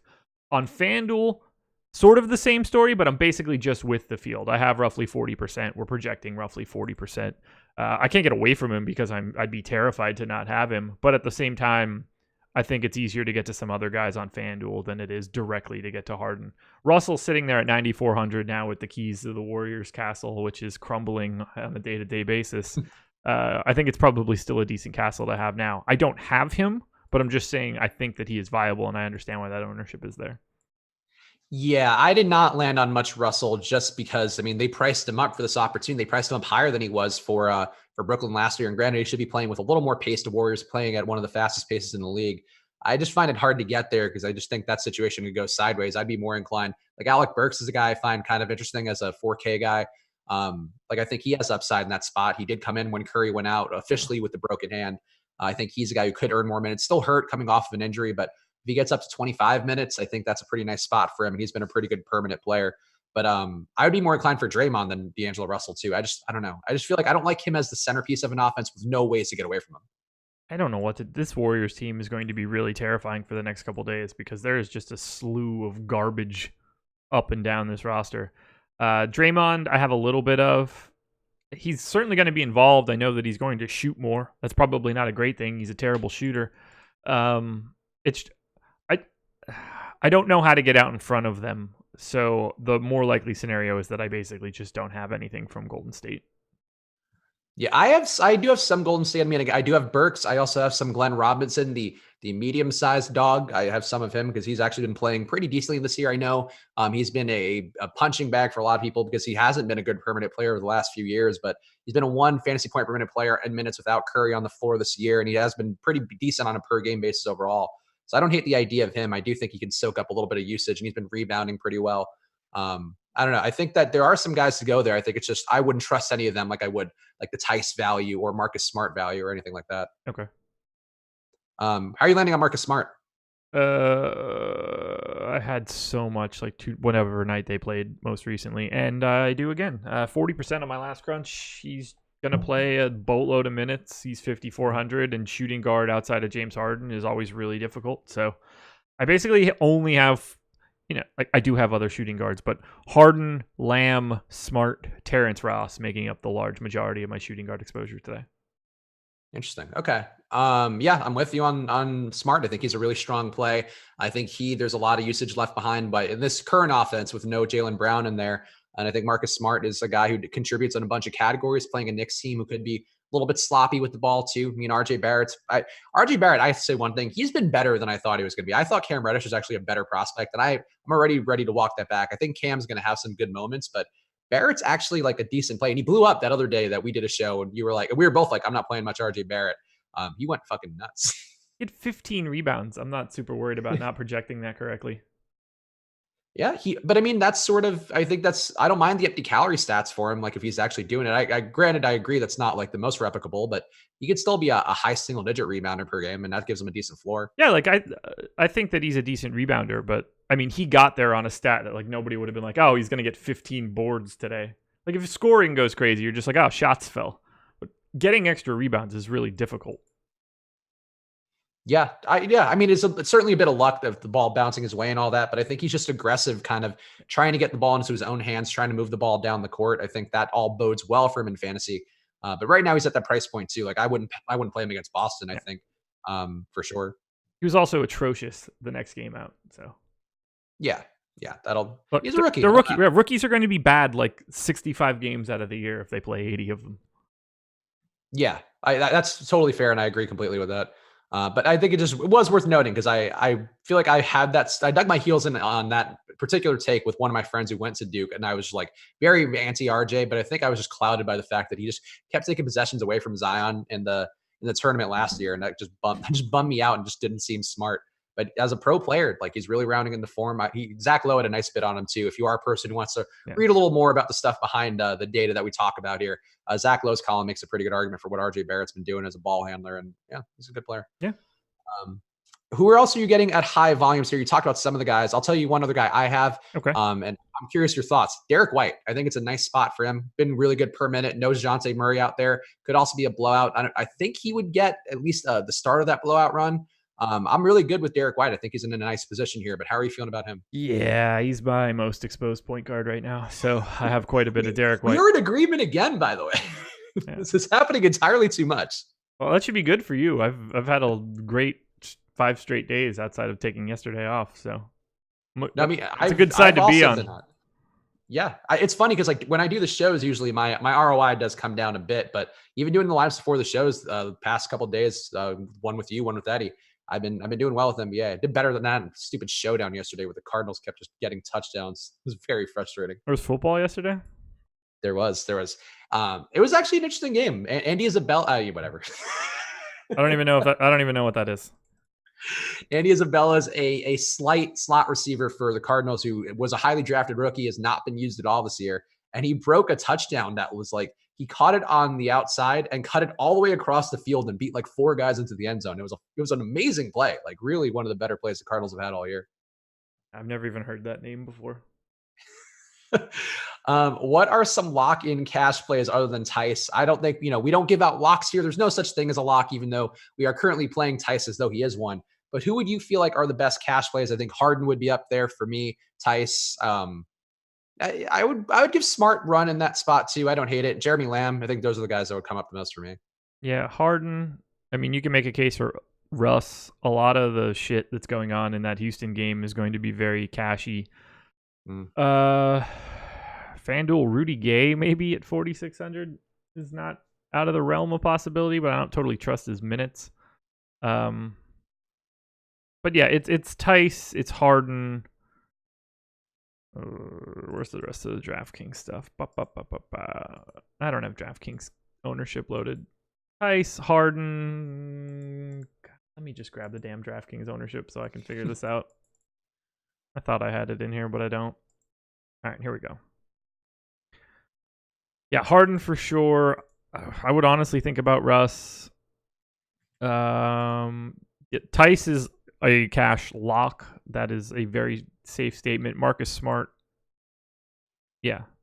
Theis, Smart, Harden, Westbrook would be my first 4. Probably LaMarcus Aldridge as well. 7,100 is just crazy cheap. Eric Gordon looking good too. A lot of Houston. I'd be a little more reluctant on Gordon just because I don't know. He's not really getting the same usage. I mean, not that he ever gets like the steadiest role, but I just feel like he's really not as involved in the offense as he was with Chris Paul out there. And I think they also did correlate positively when they were on the floor together last year. I don't know. I'm not totally sold on the Gordon chalk today. Personally, that would be one I'd be a little bit less inclined for, but I agree with all those other guys. Westbrook cash, not GPPs. Yeah, that's fair. But still, I don't even know that he has. I don't know that I would trust his floor. I guess dude, there's a 244 implied total on that game. Yeah, and he'll have like 25 points higher than every other game. That's bonkers. That's so many extra fantasy points. Were you able to build any game stack type looks of this one? Because that was, for me, with the game with Washington, I happen to have a lot of lineups with that. Not all the guys exceeded value in a meaningful way. Like Rui Hachimura was fine. Some of the other guys there, I think Tucker was like fine, not great. But I'm curious about the concept of game stacking this. I don't know if there's any way to reasonably pull it off and feel comfortable with your lineup. But have you game stacked any of Houston and Brooklyn? I mean, I'm sure it's going to happen. It's not something that I like set out to do on purpose, but I'm sure that I'll have a bunch of lineups with like multiple pieces of this game. Like probably a lot of Taurean Prince, certainly a lot of Russ. He's like my second most exposed point guard. A lot of Russ, a lot of Harden, Prince, DeAndre Jordan. Yeah, DeAndre Jordan, that's a guy I'm getting a lot of too. And Alex is on him too with his projections, so that made me feel better about it. But he's been starting. He's getting mid-20s minutes, low to mid-20s minutes. And I think in this spot with the pace, I mean, we kind of saw what Thomas Bryant did against him. I would say that that's a pretty decent comp for DeAndre Jordan, a high rebounding guy who Bryant can stretch the floor a little bit more, but not really much. I think it's a pretty nice spot for Jordan and also not a bad spot for Jared Allen as a pivot, even though Jordan's not really that owned. Why do I have a lot less people in my player pool now? Should be like 90 and change, 99. My crunch just died and I couldn't figure out why. And I still don't know why. It's not good. You got to get your 99 people in order. Need more center exposure. Whoop, not that much center exposure. So DeAndre Jordan, a guy I'm landing on. Jared Allen, I think interesting. I really do think the Nets overall, the value on their side, just a bit under owned. Like Joe Harris hasn't had a big day yet. Prince has had a couple big days.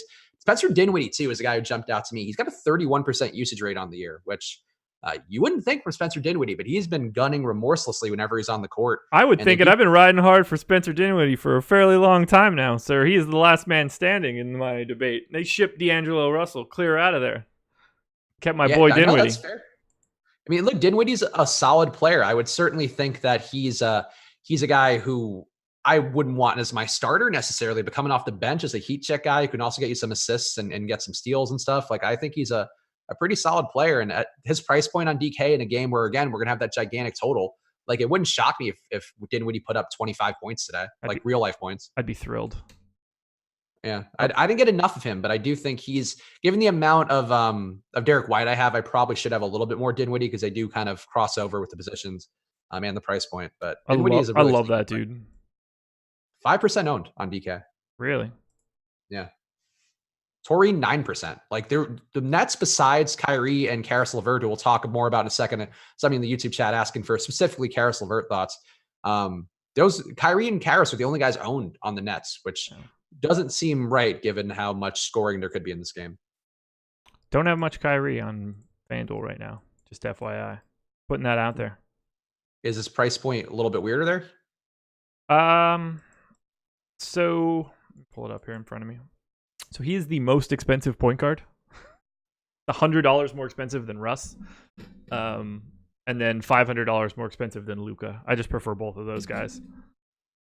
Also, Uncle DFS tagging me in the premium Slack. Apparently, Jared Allen is starting today, so they're moving things around there. Still would think you're going to get pretty close to an even minute split. But that doesn't. If you have money left over and you had DeAndre Jordan in there, it might be worth putting in some Allen. I'm actually going to probably do that too.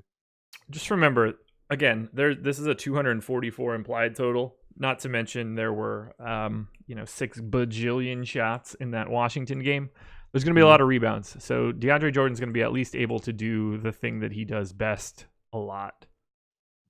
Yeah, I mean, I think both he and Allen are in very nice spots for this matchup. And but I think as a hedge, I mean, especially given that we know Allen is starting, I just need to up my Allen, I think, relative to, because I'm not Theis levels with DeAndre, but not terribly far off with it. Or I just think he opens up a lot for you. You should walk that back at least a little bit.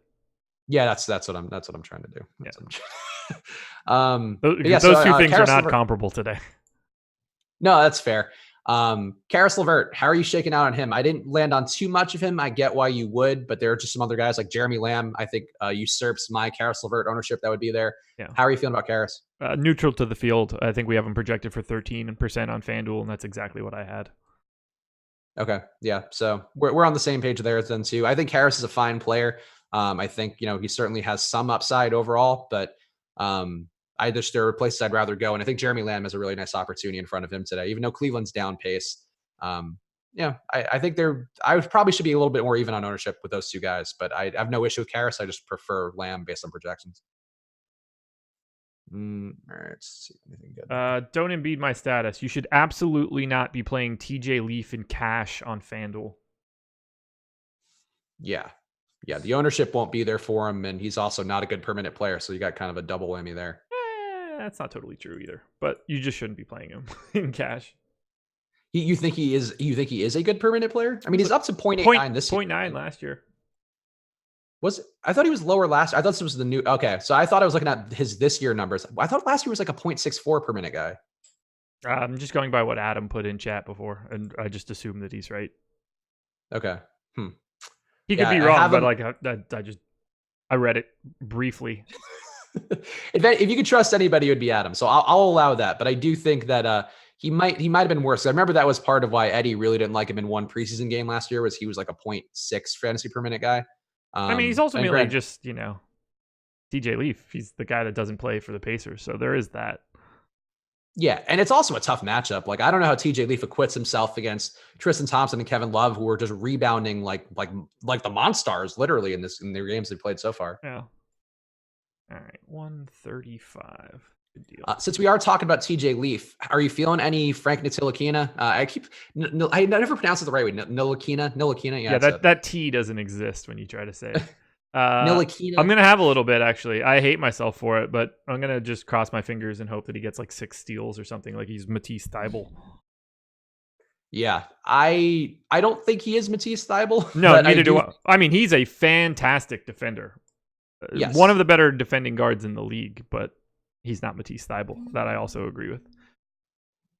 Yeah, so I don't mind him a little bit, but I wouldn't load up on him personally. I don't trust the per minute things. And you could always get Fizdale. That's always an issue. I mean, and now you don't even have to have a point guard in the lineup because they can just put RJ Barrett in and not play a point guard, which has been, one of the moves that David Fizdale seems to love this year. Yeah. So I would say not a sure thing, but not a move not a move I hate, but I think it's not a guy I would want to lock in like we are some of these other dudes. Sure. All right, let's see.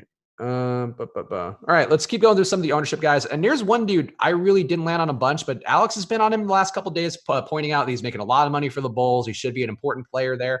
He has had higher usage in the past. His price is down quite a bit. He's going to be the chalkiest small forward on DraftKings, it looks like today.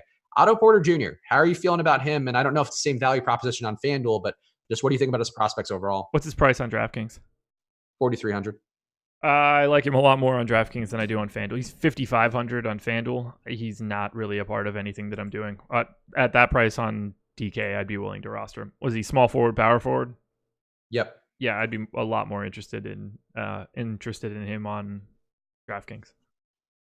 Okay. Yeah, I get it at that price point, and I do think he has some upside, but I do wonder if, given all the 4K guys we've talked about in the price range, if Otto is quite as ready to be involved, given just the usage that are going to other guys. You have Kobe White in there taking some usage off the table for the Bulls.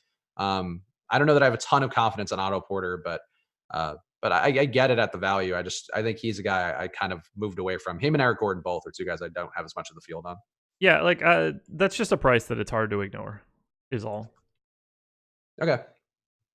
Checking the premium Slack. Oh, Alex just updated his projections. Oh, here's a question from Iron Maiden 2. Is Bryn Forbes cash viable? I would say, given that we just got 9 points from him yesterday, I might be a little clouded, but I'm going to say no for Bryn Forbes being cash viable. What site? Unclear. Iron Maiden did not provide a site. Either, well, unless he's 3K on DraftKings, no, Bryn Forbes is not cash viable. Yeah, I think he's like 4K range. He was 4,100 yesterday, so I presume he's probably around there. Yeah, I'm going to pass on that one. I thought it was a nice spot yesterday because the Clippers actually do give up a good amount of threes and they've let guys get good looks. And I thought that would kind of port over well to what Bryn Forbes does best. And instead he gave me 9 fantasy points. So Bryn Forbes currently on the old shit list. Well, there you go. That'll happen. All right. We apparently got a projections update. So let me just make sure that everything we're talking about with the various value plays are accurate. I always hate when it does that, where you copy and paste it in and it like pastes it into one block. I don't know if that ever happens for you, but it happens to me all the time. Not a ton. The first paste sometimes it'll just paste it into one thing, and then if I do it again, it'll get it right, which I don't understand why that would be in Excel. That's annoying. But no, that doesn't really happen to me all that often. One stud we haven't hit on, Dante is asking about in the premium Slack. How do you feel about Giannis for FanDuel in particular? And you are playing FanDuel, and you went to Anthony Davis because of his lack of ownership. Giannis kind of in a similar boat. So how are you feeling about him? Yeah, I was like twice the field on him on the crunch. About to run what I hope is my final crunch here, if I can actually ever get it to run. But I'm paying up for Giannis as well. Paying up for pretty much all of the studs today.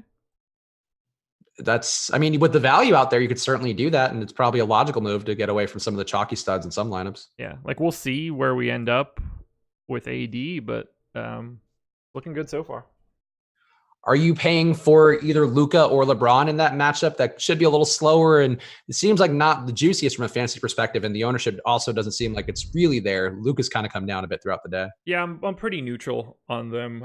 Just slightly above the field on Luka, and I've got like 8% of LeBron. Oh, okay. That's more LeBron than I would have thought you'd have. He's at 6 right now. He's just there. He's never gonna just not show up. Yeah, that's fair. Let's see. People in the YouTube chat asking about Gordon Hayward, or at least saying that he's a viable play. Did go off last game without Jaylen Brown. I have some Gordon Hayward, but he is also a guy I'm a little bit less confident in it than I am Jeremy Lamb, having both the floor and the potential ceiling. But how are you feeling about Gordon Hayward in the spot where he should be assisting more? He had a lot of assists in that game the other day. I had 1 out of 150. He's 7K on FanDuel. Okay. That's a big time price tag for him. You know, he's going to need 40 plus, which is not crazy, but it's not as if Jaylen Brown being out changes the way that Gordon Hayward is going to be playing all that much. Like his minutes are, I guess, quote unquote, more secure, but Gordon Hayward's just going to be out there. I do like that he's improved. Like I don't totally know what to do with his rates now that he's even further away from that horrific break. So it wouldn't shock me if I have him a little underrepresented, but I just don't really need to go to him there. I'd rather pay down even further. Yeah, I think he's a perfectly fine play. And I think, that he is looking better, looking a little more recovered, and also, just having no Kyrie out there that opens things up a bit more for him just to be able to do the kind of versatile things that he used to do in Utah. But yeah, I'm with the field, 15% protected ownership on DK. I think I'm at 20. So that's not too much of an above for me. And I'm comfortable with that. If it goes up, if his ownership goes up, I think I'm still going to stay at 20. I mean, I'm definitely still going to stay at 20. Okay. But yeah, he's like a good play, but I think, again, really, it really all comes down to Jeremy Lamb. My night's going to be made or broken by Jeremy Lamb. That's not a place you want to be. Nope. I could also relate. So there's that. Mike Check GW in the premium Slack asking, is there any worry about Kuzma limiting Davis's minutes in any way? No. I would say that's a firm no. No. Yeah, no. I think you might see them change up lineups a little bit. They're probably going to see some different groups out there. No one affects Anthony Davis's minutes. Yeah, he is the thing that makes that whole thing work. Yeah, no. The only thing that's affecting Anthony Davis's minutes is his shoulder. And I don't really care about it. But yeah, no. Kyle Kuzma is not the playing time whisperer for Anthony Davis. No, yeah, I'm with you on that. I would not be afraid of that by any stretch at all. Also, only 20 minutes for Kuzma. I feel like you have other guys you could shave that from. You could shave some off KCP. You'd shave some off of Dwight if you needed to. There's other ways you would go if you wanted to instead of going AD. That's just not. Yeah. You don't want AD playing much less minutes. Negative. All right. Let's see. If I could actually run a crunch right now, it would be awesome. Any good thoughts on the other Bucs? I really didn't. I barely landed on Giannis. I definitely did not land on Brook Lopez and Eric Bledsoe. But Saz Crib, I was curious, so maybe he's landing on them. Any Bucs interest at all for you besides Giannis? No, not at all. Okay. It really is that simple. I don't see any of their names with anything other than Giannis. Interesting. Okay. Yeah, I would agree. I just feel like your exposures tend to be a little bit less concentrated than mine. So I would have thought you would end up at least on a little bit of those guys. So that's not a great cosign then. No, that's not for me. Okay. Yeah, I'm with you on that. Any teams that you're getting a lot of that you're surprised by with your crunches so far? Not really. I'm kind of just pretty spread out. There's nothing that's getting like ultra concentrated. Probably a little bit more Magic than I would have expected earlier today, but just after I went through it, like I'm not surprised that it's happening. Yeah, I get that with the Magic. I think Adam said that he was getting a lot of DJ Augustine, which I got a little bit of too, just because of the price point thing. And I mean, like I don't mind the idea of Vooch. I mean, it is a spot where they should be seeing actually a substantial bit more pace. And Milwaukee's defense really hasn't been particularly great to start the year. But it just feels like the game would be more inclined to be a slog just based on how Orlando's played. I think they're at the slowest pace in the league right now, which doesn't look great. Yeah, I mean, I had a little bit of Vooch, a little bit of DJ, a ton of Tyson Ross, a little bit of Evan Fournier. I had to goose his projection a little bit. I felt like that was a little low. So I think that he could be kind of sneaky. And then, whatever you want to do with Markelle Fultz, he might see an extra minute or two with Michael Carter-Williams out. Geek Mike B asking in premium Slack and Cruncher, who would you group with Harden and Westbrook from the Nets on FanDuel? I'm sure that's something that you've done a little bit of today. I would assume with the price points, you probably couldn't get to Kyrie, but I would say he'd be the first choice. But Dinwiddie, I think, is an interesting one, or Levert. But where are you shaking out with that? I don't set groups. Okay. So I don't know. Are four Spurs on FanDuel too much, do you think, today? I would say there's some risk of a blowout there, but some usage to go around without the DeJounte Murray. But how are you feeling about that? Depends who the four Spurs are, I guess. I mean, I'm guessing White, Aldridge, DeRozan, Gay, or something along those lines. Yeah, I mean, that'd be my guess. What kind of contest are you playing? Unclear. Pedrito PR, tell us what contest you're playing. Alex saying, is it me or is Josh still muted? Killing me, boss. Killing me. Although I appreciate you listening. I don't even know if he's trolling or not, but that does seem like a vintage Alex troll. Hopefully he is. Nobody else is going crazy, so I think he's just trolling us. Thanks, boss. Can you play Kyrie and Dinwiddie together in one lineup on DK? Yeah, I don't see why not. Yeah, it certainly feels weird because you would think they're competing for the same share, but given the usage they both had, and both guys well above Kyrie, well above 30% usage, and Dinwiddie above 30%. I mean, I would just probably not be playing Dinwiddie, but that's neither here nor there. Okay. Let's see. Rose or Spencer, who would be more appealing to you? Because we are talking Dinwiddie if you have Irving. Is that how it's written? Rose or Spencer? So we're using a last name and a first name? Yeah, it's three for a second. Cool. The site matters to me, I guess. I prefer Derrick Rose on FanDuel pretty aggressively. I prefer... Where the hell is Derrick Rose in this list? 0.8 Dinwiddie. I would take Dinwiddie on DraftKings. Okay. Yeah, that seems fair. Yeah. Also, DeAndre Jordan came down just enough with Alex's projections or his minutes projection that now I'm confused about how much DeAndre I should have. Not the best timing. Also, guys, we got 20 minutes left. Hit that like button, please. It helps us out quite a bit. And also, if you want some more data here, you still have 20 minutes left. Go to osmo.com/join and use the promo code live before lock. The projections that I'm using, the projections that we all are referencing throughout the show from Alex, they are his own projections that we have this year. So go check them out at osmo.com/join. Use the promo code live before lock for half off your first month, or find packages as low as $3.95 a week on there. That's really cheap if you want to get in there, get the grades and all that. Just for casual players only, but go check it out, osmo.com/join. We got a giveaway going on today too, buddy. Oh, do we? I didn't. Was it on the run sheet? It was indeed. My bad. I must have missed that. I missed my perusal of the run sheet. We do have a giveaway going. I've got it. I've got it up on the screen right now. So head to the Osimo Twitter account, Osimo_com. Got a pinned tweet. Check it out. You can win a free NBA Osimo Plus season pass. You get it for the whole year, $399 value. All you have to do, reply to the tweet with who scores the most fantasy points tonight on this slate. Retweet the tweet, like the tweet, reply with your answer. Just make sure you're following the Osimo_com account and the Osimo NBA account. We've got both of them, both of the accounts right there. All the information you want is in that tweet. And go check out Alex's live blog, which is free today. He's dropping injury news and stuff into that blog throughout the day all the way up until lock. Check that stuff out.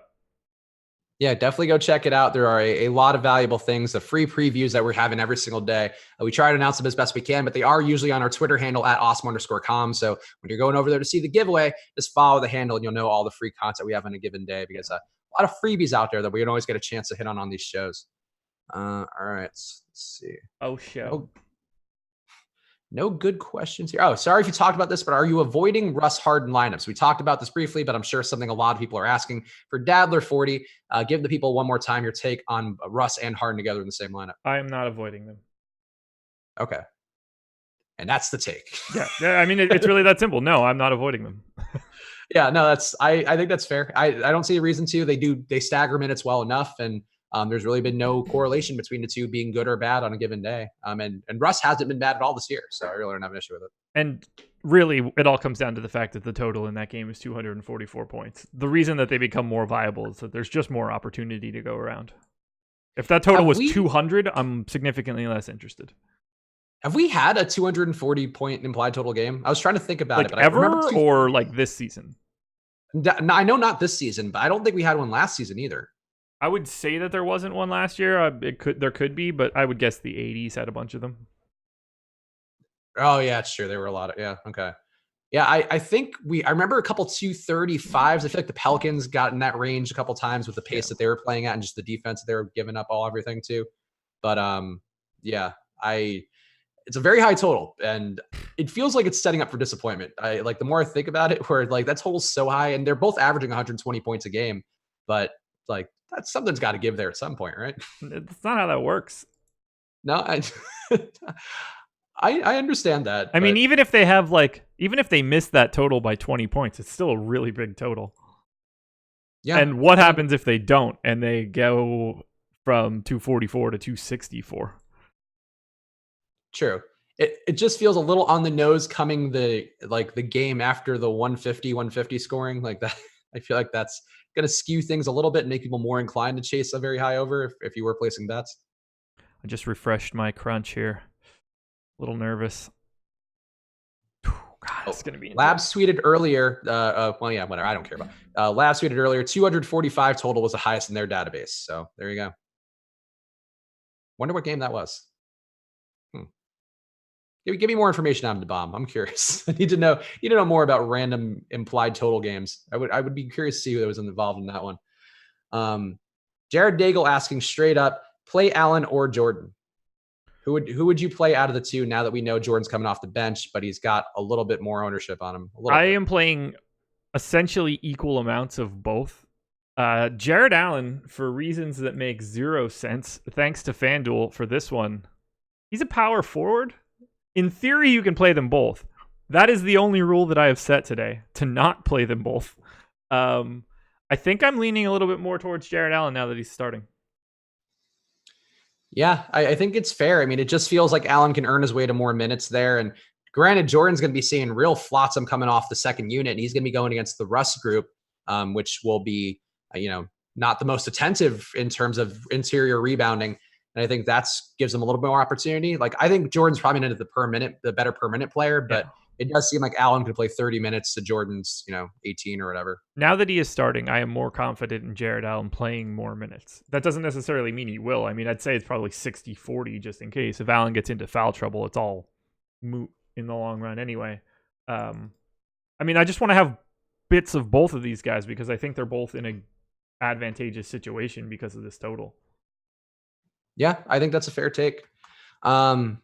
Oh, so there was a question. Shit, I just lost the question that I had. Oh, Pedrito PR now asking for a follow-up question. Rank center on FanDuel. Obviously, we're not just going to rank a position. That's not something we do on the show. Yeah. But who are you getting the most at center today for FanDuel? Andre Drummond, I believe.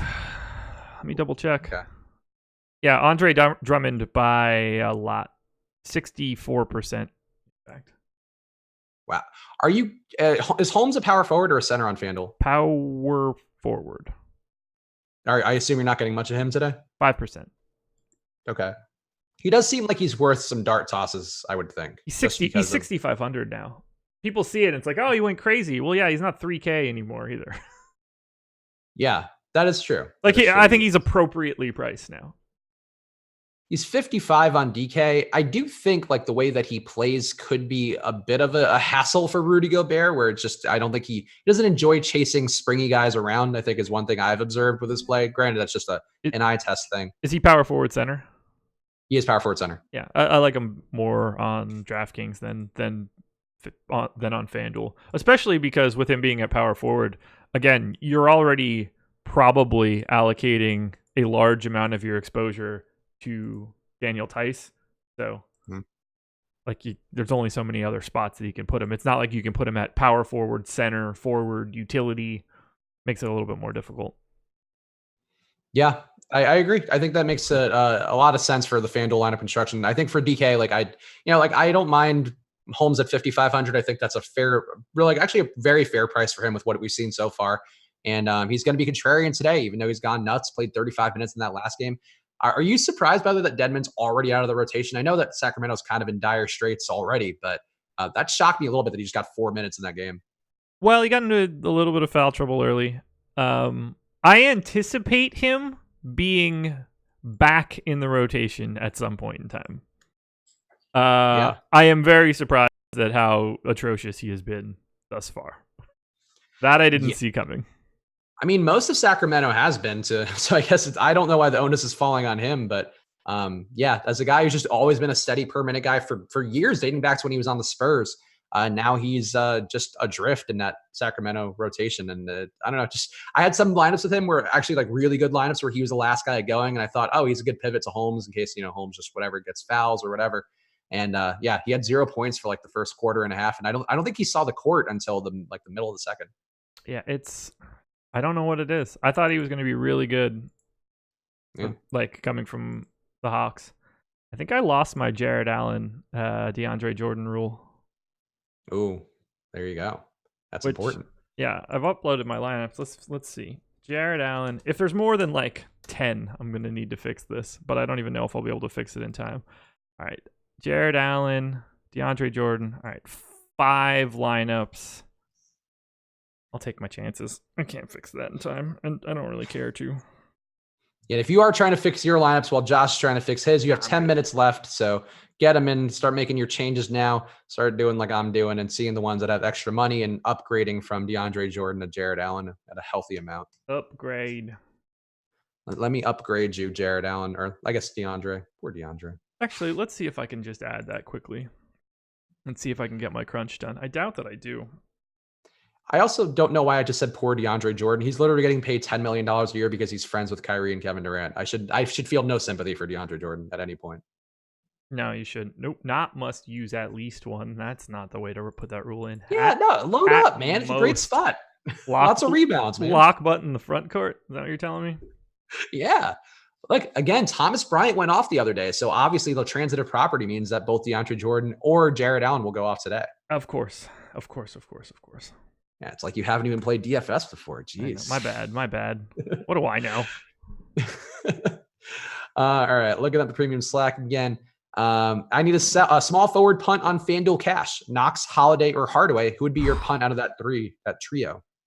You don't really punt in cash, so let's start there. Knox is not the answer. He is literally not even I don't have him in my player pool. Holiday, Justin Holiday? No. Tim Hardaway? No. None of those 3 guys. Rearrange your lineup and stop trying to play one of those 3 guys in a cash game. I can live with Holiday, but that's certainly not the greatest play for cash. But Holiday will get you 15. So if you want that 15, that's going to make or break it. Then. You shouldn't be playing any one of those 3 games in a cash game. That's not a cash play. So the way that the cash lineup questions are coming in today, Monday's office hours, 1 p.m. I do a stream for the subs behind the paywall. Topic of conversation: cash plays. Yeah, ownership and safety would be 2 things that I would find to be the most valuable things I've learned about cash games. Actual good projections, not that too. Justin Holiday and Tim Hardaway. Like, God, yeah, I don't even have the ability to get to Kevin Knox or Tim Hardaway, and they are combined for 1.4% ownership. Yes, I said combined. I would play Tim Hardaway in a cash game if he was going to reimburse me out of his $20 million a year contract. I would play Tim Hardaway in a cash game if I got his dad's stats from 25 years ago. And also if he gifted me like Mega Man, if he gave me the power of Tim Hardaway Senior's crossover, those things alone, then I would pay Tim Hardaway Jr. Should I just go put my Tim Hardaway Senior shirt on right now? Is it you have an actual jersey or a jersey? I have a jersey. Okay. Not a t-shirt espousing his controversial viewpoints. I would. Oh yeah, he's like a garbage person, right? Yeah, he's very religious, and that means occasionally really squeezing. He walked it back a little bit, though, right? I think it's not something we need to get into right now. But no. I do have a Tim Hardaway jersey for the Warriors. You're like, I really wanted to support his post-career agendas. Premium Slack is B Jelly of Sacramento. I like you said B Jelly. There aren't a lot of B Jellies, but I appreciate you, Chicken Dinner. Is B Elite viable as a last man in a GPP lineup? I would say yes. Always a risk to lose minutes to Brogdon, but he's still a guy who's in the mix and getting the starts, and if he can earn his way to more minutes. So I would say yes. But what do you think, Josh? I don't love him, but I think that's a perfectly reasonable flyer for today. Yeah, and coming off of a game where he literally did just lose minutes to Brogdon, I think it's a fine spot. And this is a weird little pet thing of mine, which I don't put no stock in it at all, but it's just something I enjoy. Certain teams who I feel like have really hard defenses, I like playing European players who have decent usage rates against them. And I feel like Bielitsa is one of those guys. He did it against Denver. Like he does well in tight matchups where like other guys are struggling. I don't know what the correlation is, and it's just an observation. But so I don't mind it at all. Super weird. Oh, I agree. But like against the Spurs too, like European guys tend to have like decent games against the Spurs sometimes, like random. It's interesting. I just think like fundamental players, like this ways it's just a different social thing. But I think the way they train them coming up, they've given more fundamental training that they can handle the spots a little better than some of our guys can, would be my guess. I wish I didn't do fundamental training when I grew up. Man, that shit was the worst. So bad at dribbling in between cones. I wish somebody had yelled at me more to dribble with my left hand, because nobody ever really scolded me for that, because I was always good going right and like I can shoot well with my right. And but yeah, if I had a lefty dribble, I feel like I could have played like D2 college ball. I think like as a shooter, not as a runner, not as an athlete. I was just taller than everybody, so to be like, "Hey, Josh, go do the mic and drill for 30 minutes." It's like, man, this practice sucks. Everybody else is shooting. I'm doing reverse layups. You could have been doing the U workout against the chair. That would have been fun. You remember? Do you remember that, right? The U workout? Yeah. I forget his last name. Oh, Yu Jianlian or whatever his name was. The guy who was like a first round pick, like a lottery pick. That is not at all how you say that name.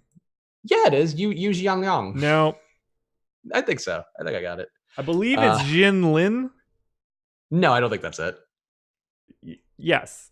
I'm almost positive. And it's definitely not you, because it's Y-I. Oh, Yi. It's Yi. My bad. It's Yi. I'm mixing up with you. Jian Lian. Yeah. Yeah. It's Yi. Yeah. Yi Lian. You trying to roster Yu Darvish in this chair game? He really improved as a pitcher over the last season. Yeah. Not for nothing, but that's a really true statement. He really did improve. Yeah, he was great. Great strikeout pitcher. Better play for DK GPP. Would it be Mitchell or Levine? Mitchell projects better for me, but I think Levine, the Chicago-Detroit game could be a little sneaky today in terms of just having Drummond and Levine and those guys reaching value in a meaningful way. But who would you prefer, Mitchell or Levine? I don't think I have either guy. I got a little bit of Mitchell. I have 0 Mitchell and 2 lineups of 0 Mitchell, 2 lineups of Zach LaVine. All right, 657. I'm cutting it off at 953 lineups. Pedrito PR, Morris from Detroit, or Glenn Robinson for FanDuel? I would favor Glenn Robinson. Morris if he plays. Okay. I would, yeah. I have a lot of Morris right now. Feels kind of risky. Really? I do not have any Morris. Yeah.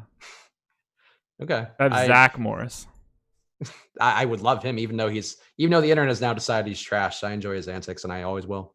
All right. I'm going to have to just go with this. How much Morris did I actually end up with? 18%.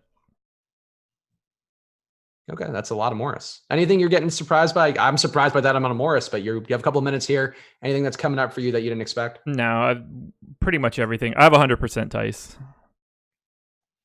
Okay. So there's that. So that's official. That is official. I think so, at least. It was 100 the last time I looked. If I just refresh there, it could be like 99.3 or something. But right now it is official.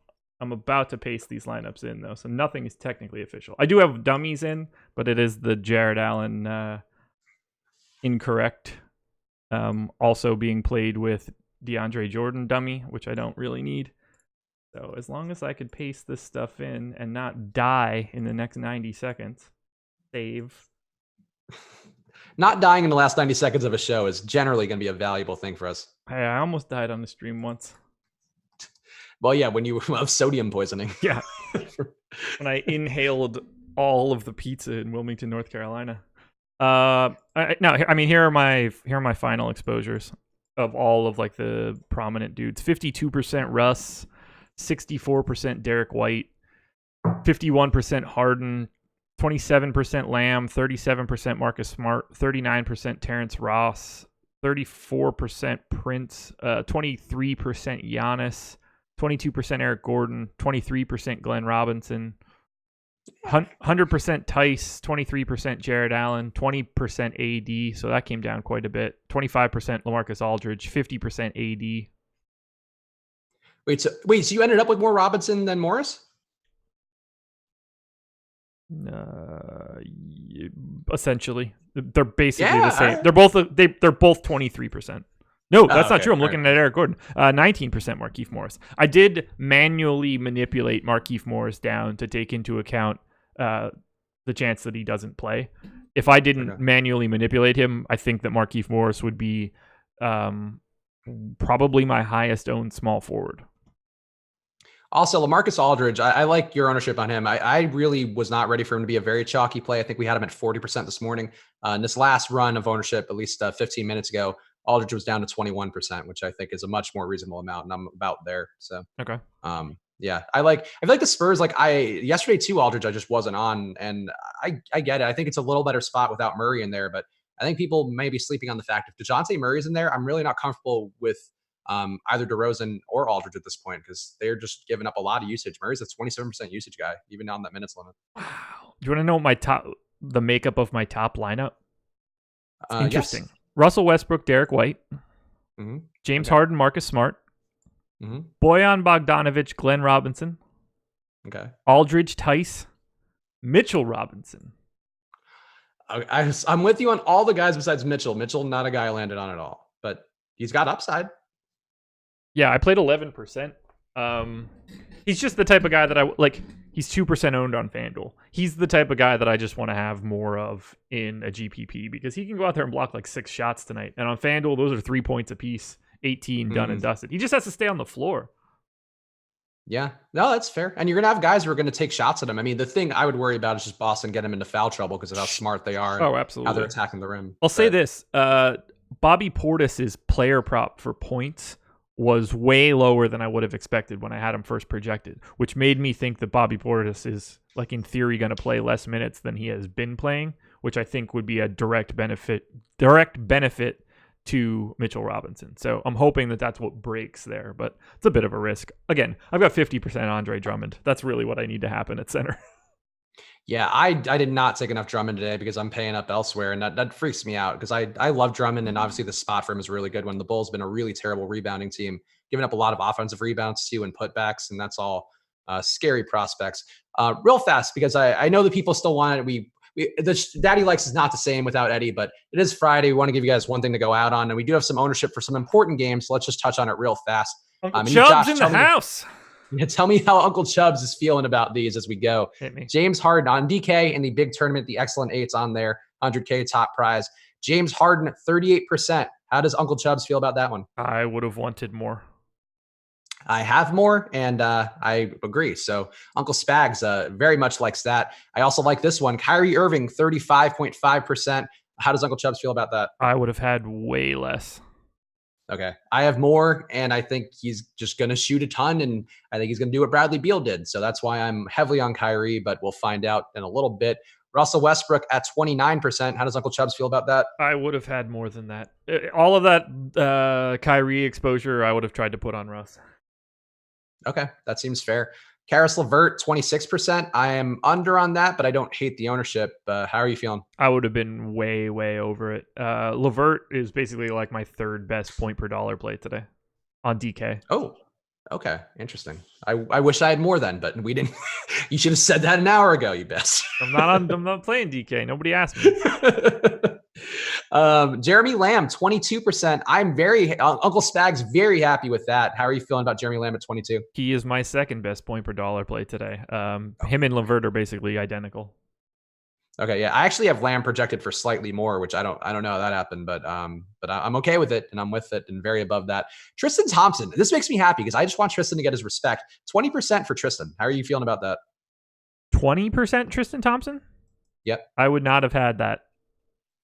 Okay. I think it's a good rebounding spot for him just because they're down the one big, and he's just been a monster on the boards, and he's involved, and I like Tristan, but 20% is a lot, but I matching the field, I wouldn't want to go too over on Tristan there. Eric Gordon, 17%. Uncle Spags is not like that. I would go under on that Gordon ownership. I would imagine I ended up with more. He probably has shooting guard, small forward eligibility, right? Yep, he does. Yeah, I would have probably had a ton because he fits in every single slot in the lineup. Shooting guard, small forward, guard forward, utility. You can put him in 5 different spots. He's just going to show up a lot at 4K. And here's a guy we talked about a lot, and then we'll do we'll just give you who played themselves. But Spencer Dinwiddie at 15%. I think that's very reasonable for him, and I would like that if I were with it too. I think he's got a good job figuring out. I would have had 0. All right, and that's coming from someone who rides pretty hard for Spencer Dinwiddie. Yeah, I'm a little surprised by that take. I mean, he's 5,100 on DK. Like, I feel like at that price point, it's not that much. He is my 56th ranked overall person on DraftKings. Wow. Okay. Damn. All right. Well, it's tough day for Spencer Dinwiddie. And let's see who played themselves, if anybody. Gerald Green, 0.001% already.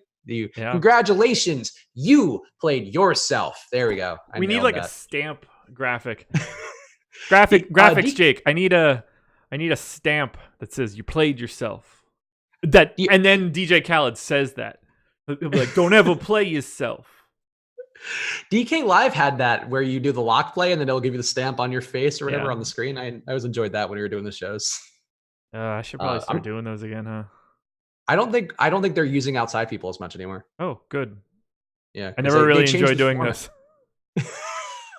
I love all the folks over there, but a tough stream sometimes with their whole situation. I just prefer my own stream to theirs.